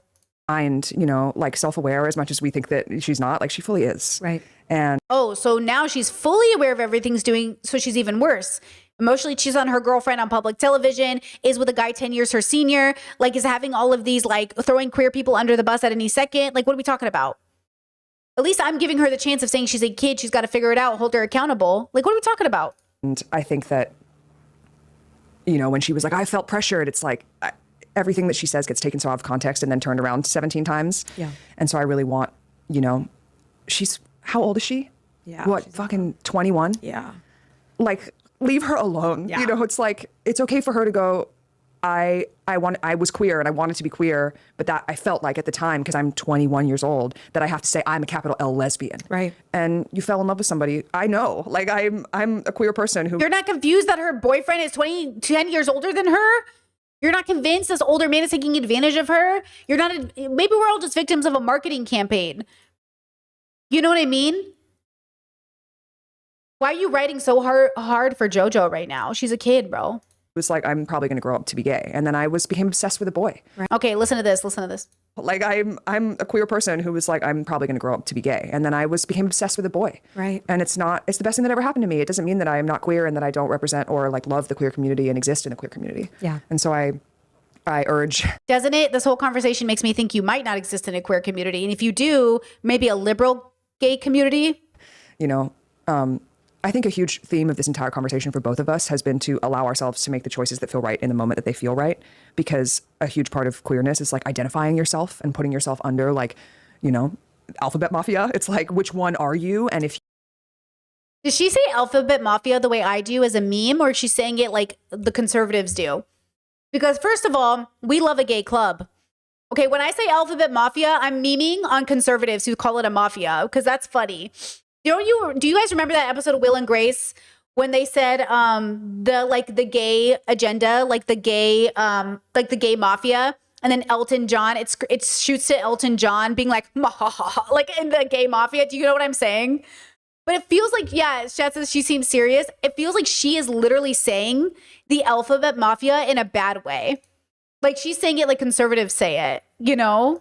and putting yourself under like, you know, alphabet mafia. It's like, which one are you? And if you change that, I will never forget it, you know? Right. So I think that as much as, you know, like it's funny that Renee Rapp is like, you'll never catch me dating a man. It's like, go off queen. Like, I love that for you. Right. Renee is, if I'm not mistaken, she's the lesbian who had somebody break into her house. We reviewed her on TikTok, right? Is that Renee? Because when I looked her up, I was like, oh yeah, that looks, but I'm face blind. So I just want to make sure. But that looked like that lesbian who we watched have a conversation with that other girl who broke up with her on a podcast, right? Is that Renee? Yeah, this is Renee, right? Didn't we literally, isn't this the podcast girl? Or no, is this somebody else? Is this a singer? Wait, no. Oh, maybe I'm wrong. Damn, I am face blind. No. Isn't it? No, I am face blind. Fuck me. Never mind, I am face blind. This is her. Man, those girls look the same to me. Now I'm mixing up. Man, I got problems, bro. I think. Oh yeah, Becca Moore. I'm thinking about Becca Moore. Damn, I'm face blind. I was thinking about Becca Moore. My bad. Wait, okay, hold on. In my defense, what does Becca Moore look like? That's the same person. That's kind of like the same. That's kind of like the same person. I don't know. Okay, fine. They're different people. Fine. Fuck you. Okay, they're different people. Okay, so Renee Rapp. Okay, fuck. But I also hold space for her in 10 years if she goes, oops, I met the love of my life and it's this man. I didn't mean to. It's Right. like, that's okay. You know, it shouldn't be illegal for you to fall in love. It's kind of like, Okay, this is the part that pissed people off. Listen to that again. this. Right. But I also hold space for her in 10 years if she goes, oops, I met the love of my life and it's this man. I didn't mean to. It's Right. like, that's okay. You know, it shouldn't be illegal for you to fall in love. It's kind of like, now we've come so far that our community is so strong that now it's like a crime to be straight.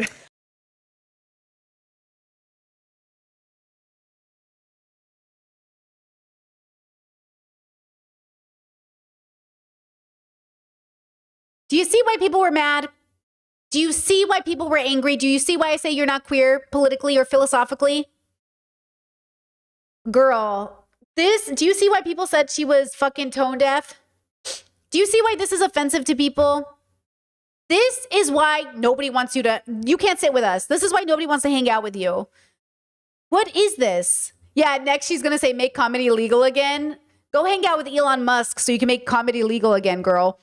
That's what I'm saying. What are you talking about? This is stuff you should talk to your therapist about and your support groups. What are you talking about? Being straight shouldn't be illegal? Girl,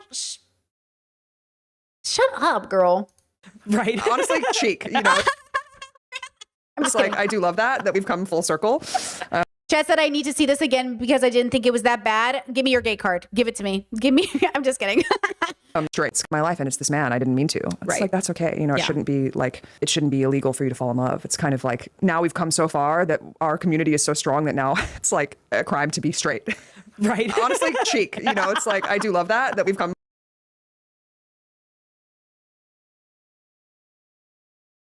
You know what I'm saying? What is this, bro? Yeah. Guys, it's not that bad. She's not asking for gay people to be killed in the streets, but this is every conservative bullshit narrative. Oh, being gay is so stupid. Look how gay people, they just want everything. You're acting like us saying, you know, we deserve equal rights is equivalent to you saying straight people, like she's acting like straight people's rights are under attack right now. What are you talking about? Do you know what I mean? Like, what are you talking about? We've gone too far. Yeah, we've gone so far. We've gone so far that now being straight is illegal. Who are you talking to? Who are you talking to? Just because we're a little bit more cautious or a little bit more strict or a little bit more aware that guys like, okay, imagine you've grown up your whole life making excuses for the people in your life. Like I come from a background in which the conservatives will invite the gay kids to the get-together, but they'll also invite the pedophiles and the predators. And then they'll sit there and talk about we can't let gay people get married because gay people will bring pedophilia to a normal way of being and incestual marriage. I come from a family background where not only are people married to their first cousins, but the pedophiles are sitting at the dinner table eating dolma with us. So process that information for me and process the information that they sit here and say they have to be homophobic and anti-trans because these people will encourage incest and pedophilia. Make it make sense. You're already accepting it at the dinner table, but you're not going to let gay people have rights because you're afraid of the things you already allow in your heterosexual like community. Don't play into these narratives that there's an alphabet mafia for real. Do not play into these narratives that like gay people are so judgmental, you don't feel safe in gay communities. Shut the fuck up. Gay communities aren't killing you in the street. They're not flogging you in the roads. They're not sitting here arresting you for being gay. Gay people are not coming for straight people. Stop acting like we're coming for straight people. We're not coming for you, bro. Even when you come for us. And any way you want to take that sentence. Okay? Chad said, I think she's saying that in queer community, you as a queer person shouldn't be ostracized or considered less queer because of where your journey is, your sexuality. It doesn't fucking matter what she's saying because what she's saying isn't what she's saying. You think you are trying to be too good faith with her and I'm not going to let her get away with it. No. Because every time I'm good faith with these people, they play right into the narrative. Tomorrow, she'll be hanging out with fucking conservatives. Oh, they're nicer to me. I'm always so bullied in like liberal spaces, but conservatives are so nice to me. No. Okay, like if you're not going to get it, you're not going to get it. You should feel ostracized. Because first of all, no one can tell you you're gay but you. But if you want to be part of a physical community that needs to be safe with you, you need to make sure that community knows you're safe. We are signaling to one another. You are unsafe to the community. You are playing right into the hands of the people that want to oppress us. That's the point. You should feel ostracized from the community. You're making it unsafe. Just because you're gay or trans doesn't mean you're safe for the community. Look at all these gay conservatives. These gay conservatives are not safe for the community. That doesn't make them less gay or trans. It makes them less safe for the community. Don't you understand the community is different than being in this in this thing? Okay? That's the problem. Ridiculous. Full circle. Punishing people for being hetero feels like sort of correct. No, just kidding. Yeah. Yeah, this language is more dangerous. Chat said I agree with the other chatter, but I see where Brittany is coming from. I think this again is why I say Hassan is not progressive enough. This person isn't progressive enough. This isn't deconstructed enough for me. This isn't safe enough for me. This is absolutely playing into narratives that only come from negative spaces. There is no way you can justify this language in a world that doesn't make opposing the core community values of the queer community in this climate, in this space. Okay. Chet said, are we allowed to criticize our own communities? If she had had this conversation where conservatives couldn't weaponize it, would that have made her opinion more valid? Okay. Let me find an equivalent. Okay, let's do it.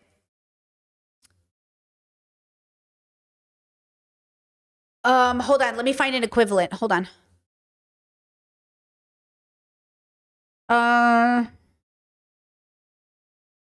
What's an equivalent?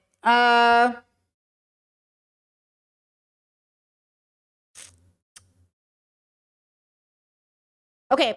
I'm going off the cuff here.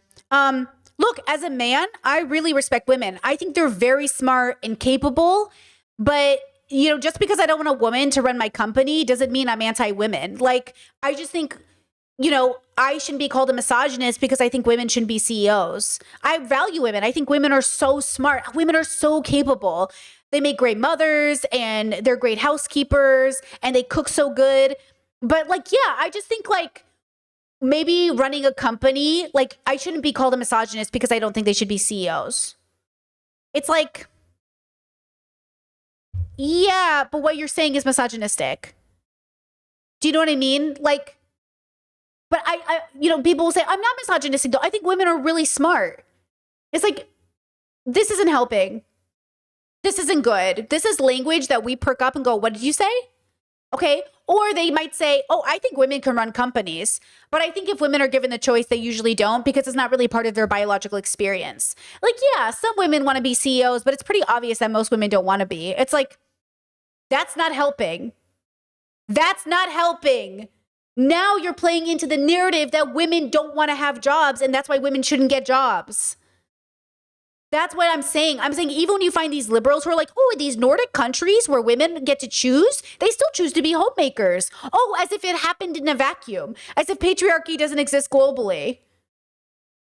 Okay, so if she is expressing something she is feeling about herself, which I have gone, guys, I have said this, I have had this conversation in different words on the internet.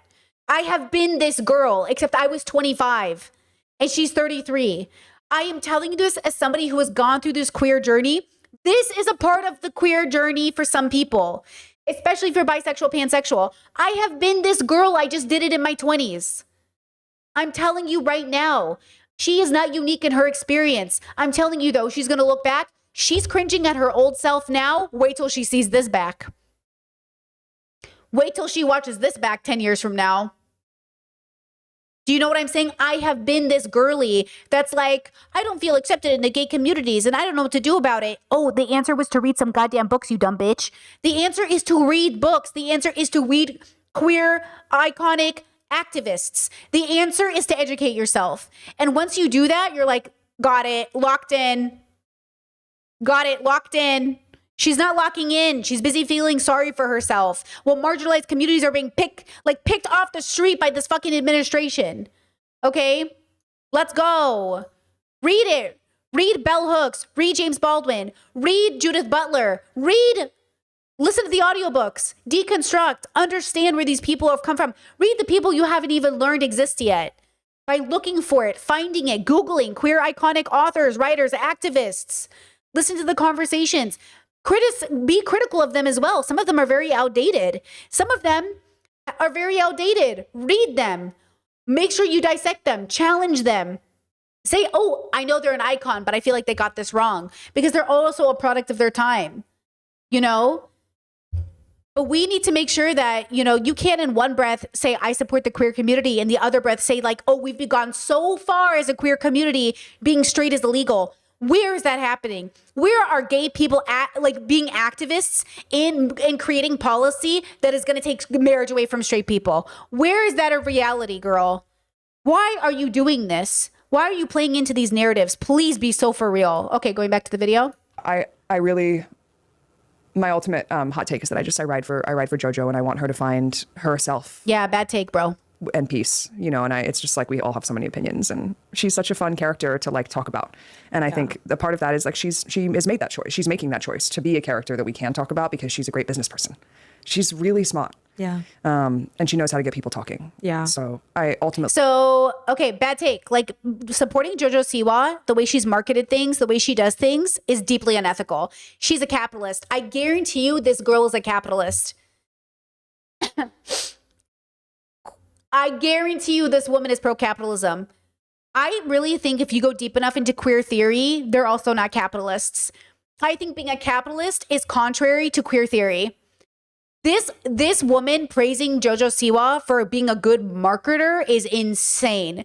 Since JoJo Siwa literally builds it off rage bait and making people angry. That's a crazy take.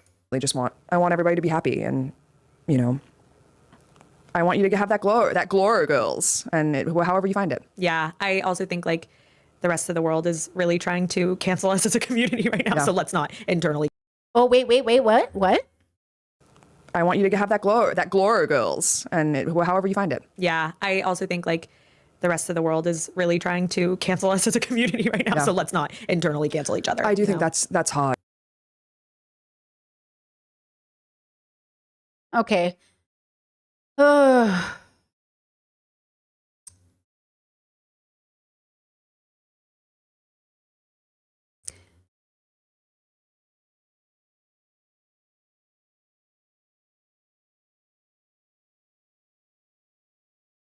Um,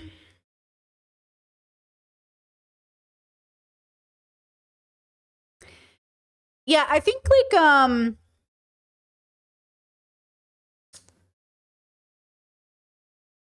okay.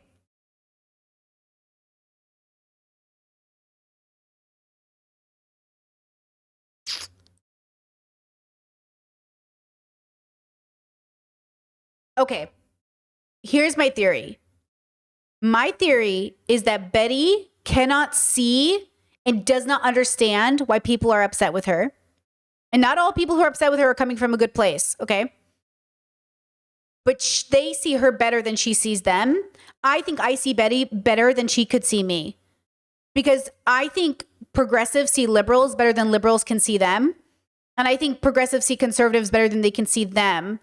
And so there's like a disconnect where you're almost like at a get together with your parents and your parents say something and you just know it's ignorant and you're like, you get it, but they can't get you.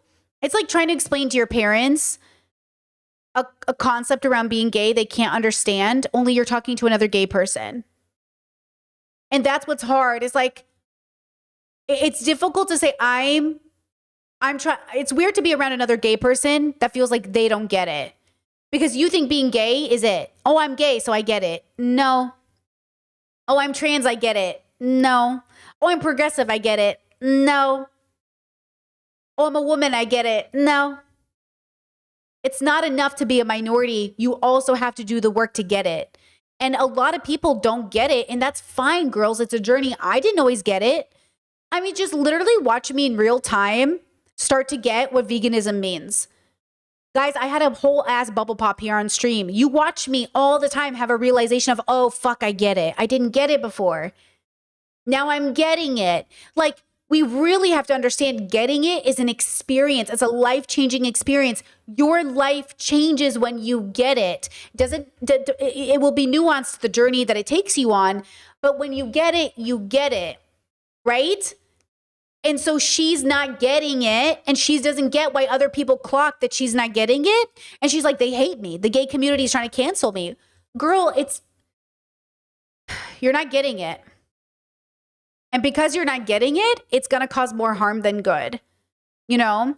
Discord said, I want everyone to be happy, quoting Betty, except the queer community that's telling you you're signaling unsafety. Or the fact she's like, I want everyone to be happy, but also JoJo Siwa is amazing, even though she uses rage bait to create the issues that we're all, like, she actually adds to the issues. Like, JoJo Siwa is not helping, you know? Yeah, going back. You know, once we start turning on each other, Yeah. for sure. What do you think?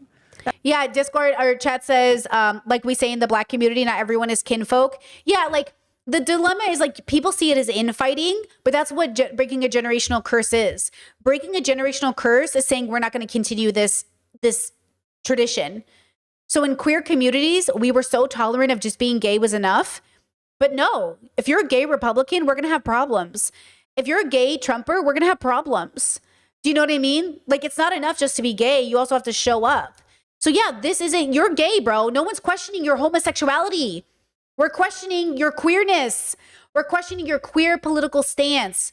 Repsion, we just covered him. He's bisexual. No one's questioning whether or not you're bisexual. We're questioning whether or not you're coming from a queer deconstructed place. There's the difference. Nobody's like, I guess going back to the chatter's point about being black, we're not questioning if you're black. We're questioning whether or not you're, uplifting the community, facing like liberation, or if you're, you remember we watched on the Discord 20 black conservatives against one black radical. It's like, are you a black conservative? Because I don't know how that's helping you. Or in my family, are you an immigrant who's voting for Trump? What are we doing here? What are we doing here? You know what I mean? We're acting like our communities don't have faults. All of our communities need liberation. We all need to move towards liberation. And we're not doing that as long as we feel like, I just want to stay where I am though, and I don't want to move forward. It's like, girl, yes, chat, it all comes back to values. And it's going to be hard. Guys, that's why I say talk to trusted people in your circles, because I've gone through this journey, labels and pansexuality and transness. And it's like, who am I? That's a great philosophical question. But it's not who am I if the community doesn't, it's not about the community. At some point in your relationship with self, you have to let go of the community. The community is an opportunity for shared space. That's why when I hop back into bubbles, I process what bubble I'm in and act accordingly. But I also know that like being queer isn't a monolithic experience. Not everyone's gay the same way. And so like, you're a part of the community. There are so many people who feel this way. You can go hang out with them. That's just kind of my takeaway. We like, recently had Carrie on, and I really feel for her. I think it's like, Ooh, Carrie? I think I said it on that episode. It's really hard when you create a fixed identity on something that's not fixed. Yeah. Yeah. And Spectrum, right? Yeah. And I don't know. I look back at who I was 3 years ago, let alone 5, 10 years ago, and I'm so different. And I think we are trying to constantly, and you probably identify with this a little bit, like we are constantly trying to put ourselves in a digestible box to feed to other people for our businesses through the lens of social media. 100%. Sure. And that means that we are going, this is who I am in a distilled 9-second. Oh, but this is why I always say on stream, I'm trying to do that too, but I see how I do it versus how they do it. I feel like I'm really good at communicating who I am to my audience. Okay? Like, I use certain language. I make sure to use certain like signals. I try to even change my language to signal to the right group. I pay attention to how other groups are using language. So Alphabet Mafia, I only say it as a meme. If I say Alphabet Mafia with no sarcasm like she did, red flag. Red flag. But I only say it as a meme, like the Alphabet Mafia, boop, boop. Like that's a joke because it's stupid. But if you use it with total like seriousness, you're signaling where you are. Oh, yeah, chat, you're right.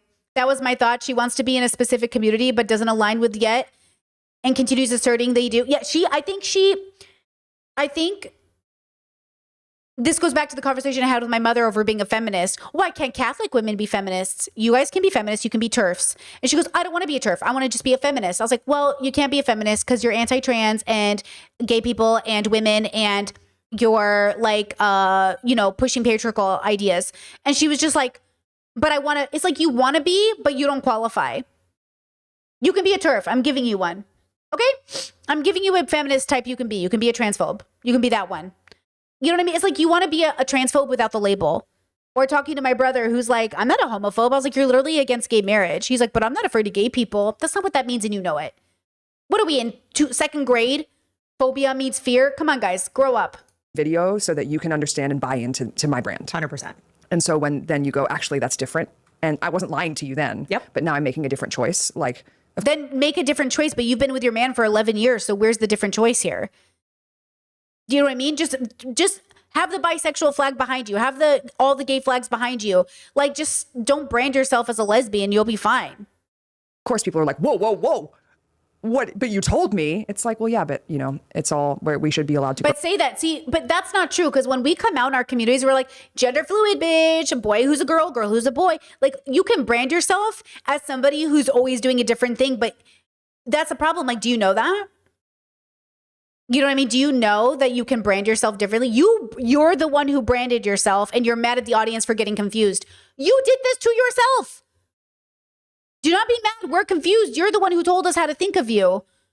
Rebrand yourself. If you had just brand, listen what I'm saying. What were you mad? What?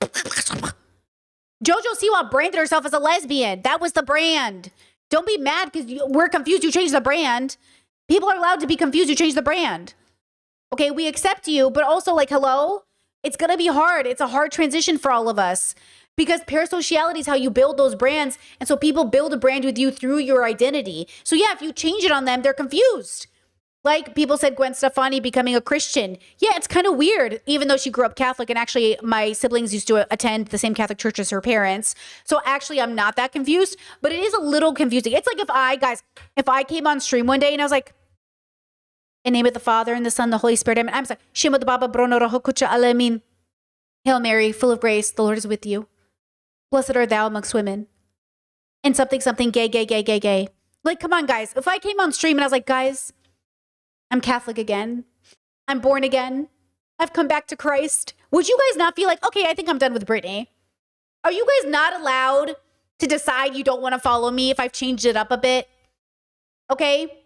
Now, to be fair, becoming Catholic is a much bigger sin than becoming bisexual. So let's take it from that perspective. You've been with your man 11 years. Who are you fighting, girl? You've been with your man 11 years. Why are you still battling your queerness out loud? Okay? Chat says, can you be a born again Catholic? No, you can. You're right. It's a Protestant thing. I'm a fallen away Catholic who came back to the church, because once a Catholic, always a Catholic. But do you know what I mean? 11 years you've been with this man. You haven't figured out in all of those years how to be cool being bisexual. What conversation are we having right now? In the context of this woman's life, why are you still battling gay people? That means that 11 years of being with a man and being queer or gay, you have not read any queer literature. You have not read any gay books. You have not deconstructed even an iota. Do you know what I'm saying? Crazy. grow and change and we maybe have such to, a big like, if deal. I looked back on myself 3 years ago and I was the same now, I would be that's Incorrect. not great. Yeah, You know we what I want mean? to- we we want want to to grow. evolve. So Yeah. it's like, let people do that. And also, if you are chastising people for growing, then maybe you should look at yourself and see if you are actively growing and questioning. And Yeah, but the question is, like, people think you're not growing.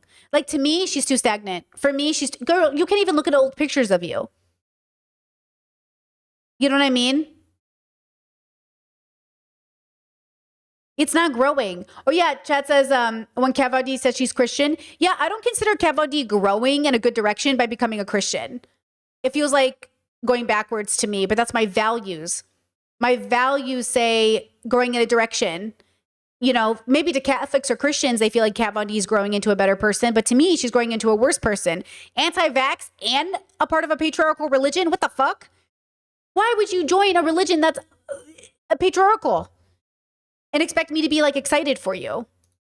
Yeah, well, yeah, ain't that the truth? Well, and also, you know, if you're attacking Carrie Fletcher for being, you know, for changing her mind or Oh, Fletcher's name is Carrie. Oh my God, is this the podcast Fletcher went on? I don't know Fletcher's name. I don't follow her. Is this the podcast Fletcher was on to explain her relationship with a man? having this new experience in her life, like, she's still a person in the queer community who, like, represents that for people. Yeah. It's like representation still matters. It doesn't mean that she is not a representative of the queer community because she's in a relationship with a man. But you know, here we are, the whole, like, conversation that we're having. I think it is hard. It is, of course, harder when you're going, like, this is who I was and now this is who I am. Right. I think I've tried to be sort of in between because I've always felt really in between. And maybe that's given me a little bit more room to be. But I, you know, send my strength to the girls. Yeah. Yeah. I really appreciate you being here. We could do this. I know. I wish you didn't have a hard out. I could be here for another hour and a half. I have one more question. What are you working on in therapy?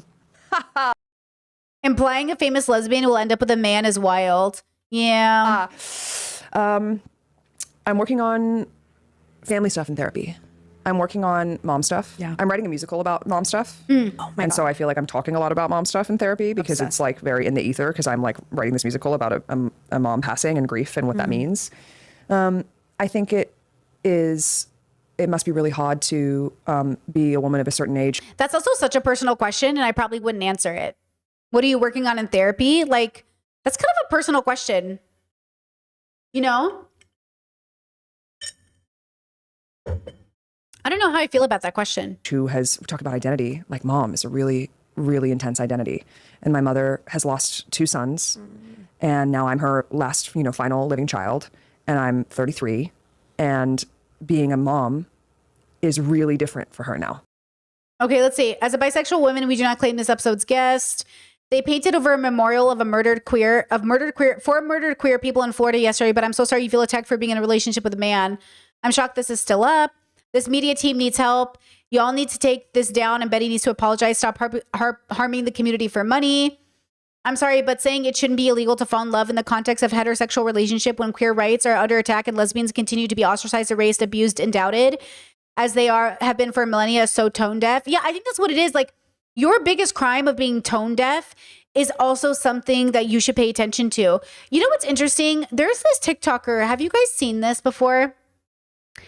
This is actually, I want to make a podcast about the crime of tone deafness and why it's so important. Do you know this content creator? Hold on. Her name is like Morgan Presley. She has 5 million followers. And she got really famous for like being extra femme and then going super like crazy with her aesthetic, right?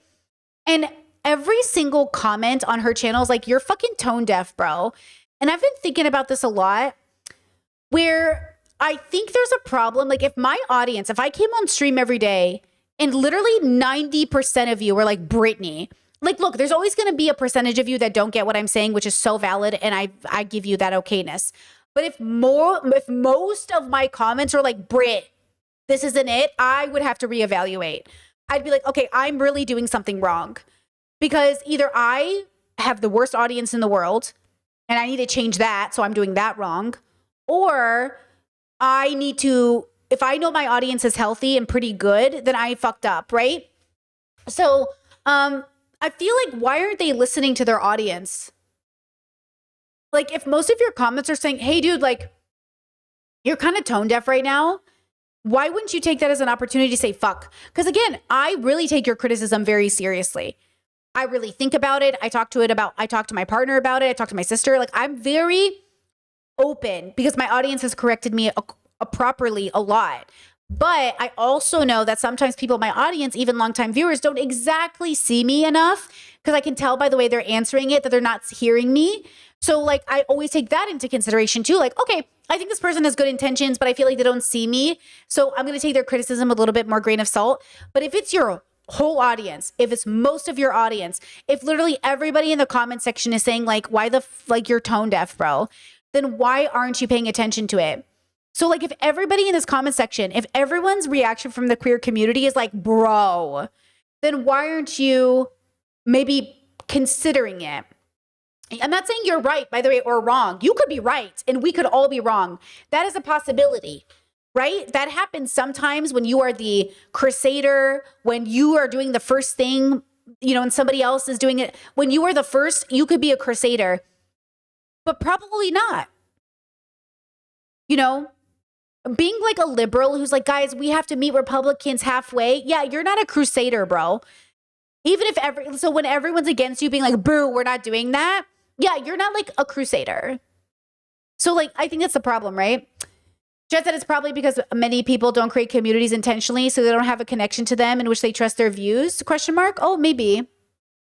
Yeah, obviously I try to be very intentional about the audience I have here, because at one point I wasn't, and it was a lot of misogyny, and I was like, uh-oh, I'm attracting the wrong people. Okay? Jess said, I think it's because the podcast host and producer are friends with all their guests. Oh, they listen to their friends over strangers on the internet. Oh, that could be a bad thing. Let's see. The comment section on the podcast says that comment was holding space for Renee. In 10 years, she dates a man. Really weird and just feels as lesbophobic, even if it wasn't trying to be. Lesbophobia has been getting much worse recently, and comments like that make like that about lesbians are disrespectful. I'll say it in good faith.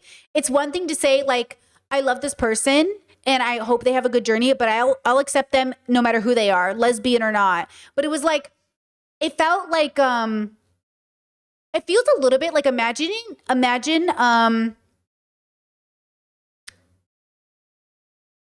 you're talking to someone, you're like,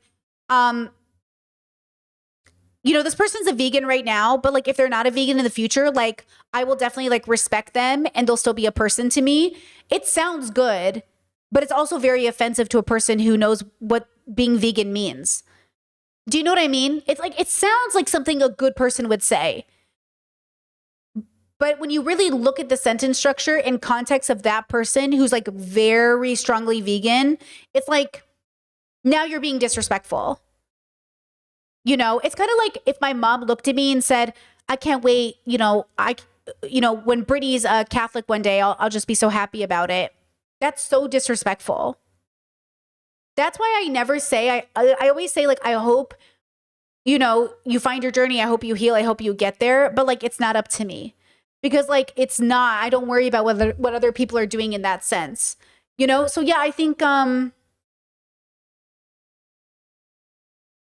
yeah, it's like you want to be accepted into a bubble. But, guys, can I just say something?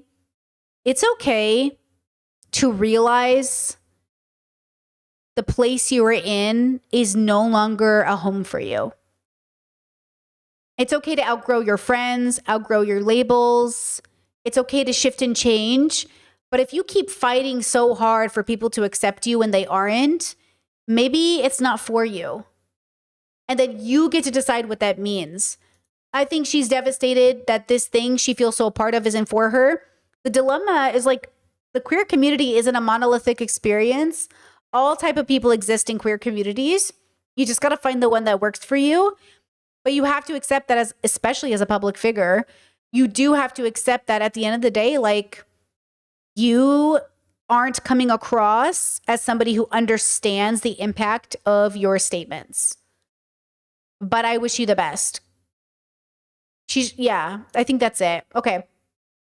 Okay, good God. Can we finally be done with the constant talk about how bi women in relationships with men are the most persecuted people in the community? We've been having this conversation for years. Meanwhile, trans rights and gay marriage are being threatened. I feel like the safest space to talk about bi erasure is in bisexual spaces. And to preface the conversation with bi erasure is real, but also what's real and the most attacked people in our communities are not bi people. Like the most marginalized part of our community is definitely not gay men, but it can be gay men depending on the circle, but it's definitely not bisexual women married to straight men or married to men in general. Because remember, gay men are more, I think, if I'm not mistaken, are more in harm's way for being gay with their male partner than a bisexual woman in a straight presenting relationship, right? If you look at it from that perspective. So when we have these conversations, we have to account for our privilege. And then we have to account for the fact that gay men are also misogynistic and like women in the community are at a disadvantage compared to them because they're still men in the world. Like there are ways for us to have the conversation in a very deconstructed philosophical way without discounting or throwing our communities under the bus. Calling us the alphabet mafia or saying like it's illegal to be in love with a straight man or whatever she said, it's just not, it doesn't make sense. It just doesn't make sense to have that conversation in this space the way she did, because that came from a place of she's making a statement like she's right, but you're wrong. Okay, wait, pause. That's what it is. I hear you, you're wrong. I think people are being too emotionally triggered by this. So I'm just going to zoom out and factually, you are wrong in the expression you made out of your pain that it is illegal to fall in love or that the gay community has made it illegal to be straight. I'm so sorry. I don't know where you got that information from. You are wrong. And then I would say, do you want to maybe use different language to express the thing that you're feeling? I, Betty, I'm feeling ostracized from a community I don't know how to be a part of. And I, Betty, would like to feel welcomed into the community while being married to a man. But I understand that that might be hard for some people. So I'm looking forward to finding a space in which people with my identity and specific categorization are not only welcomed, but celebrated. Something like that, right? Chet says it shouldn't be illegal to fall in love is literally the most It literally is in most countries on the planet for queer people. Jesus, how tone deaf could you be? Yeah, it's just tone deaf, bro. This podcast has now the "you're a lesbian until you find the right man" kind of energy, which, guys, that's what the chasers, the lesbian chasers. So literally growing up, men made it a game to try to seduce lesbians to prove that once you find the right man. That's what we heard most of our life. Most of my life growing up as a millennial, I was told you're only a lesbian because you haven't found the right man. So it's very hurtful to a community that's heard that their whole life to then have a queer woman get on a podcast and say, oh, you might fall in love with a man one day. Like, I understand what she meant, but I think she forgot how hurtful it could feel. So even though she had good intentions, I think it could have been said differently. You know what I mean? Yeah, and I had men do that to me growing up because I told you I identified as a lesbian. So men did feel validated. They did start to feel like, oh, see, Brittany, you were never a lesbian. But instead, and this is why it's so special to be dating the person that I'm dating or anyone that I've dated. Like I said, my ex was bisexual. Like, is dating other gay people or other queer people or other deconstructed people allows you a safe space to be validated in that identity in your own home. Because nothing feels worse than coming home to a person that goes, you used to be straight until you met me. Or, oh, remember when you thought you were a lesbian, but then you met me? Versus in my relationship, my partner's always like, man, you are so gay, bro. I was like, thank you, bro. My partner is always reaffirming my queerness. And I'm always reaffirming them. And we're always reaffirming each other. Because what they're seeing is not how the community defines these words, but how we exhibit in real time an honesty and truthfulness in relation to ourselves that they get to witness and be a part of. Like, sometimes the world can't do it, but you do it for yourself. And to have somebody, friends, family, or people in your life who can do it for you is like, it's a beautiful experience of being seen that I just feel like sometimes we expect strangers on the internet to do it and like they can't. Do you know what I mean? If I expected strangers on the internet to catch up and validate me, I'd never be there. But at the same time, as a public figure, I'm very lucky, and I think I do a really good job at attracting an audience that sees me enough that I get community validation. And I want that for Betty. I want Betty to form a community of fans that can give her some sort of general community validation. But let's be honest, right? Let's be honest. If she plans to be famous or rich, she can't do that. Because the problem with getting big and having a big community, and even having a small one, I suppose, is the parasociality and how that person sees you is just going to fundamentally change everything. You know, it's going to fundamentally change everything. And so she has to accept that. Are you a brand or are you a person? Because it's really hard to be both as a celebrity. Which is why I have no desire to be famous. But I do desire to remain successful in my job. So she has to make a decision. But like, yeah, I love you guys, but I don't need you to validate my identity. I know who I am. But that doesn't mean I don't appreciate when you see me and I feel validated. These two things are different. And I think sometimes people think they're the same thing. You know? Yeah, I think people really think that's what I think she's seeking. Anyways, okay, that's it. We did it. I'm going to clip this for YouTube, but it's literally like 2.5 hours, bro. Look at us. Look at us yapping about this girl, okay? Shout out to my bisexuals, pansexuals. You're all valid and beautiful. Love you.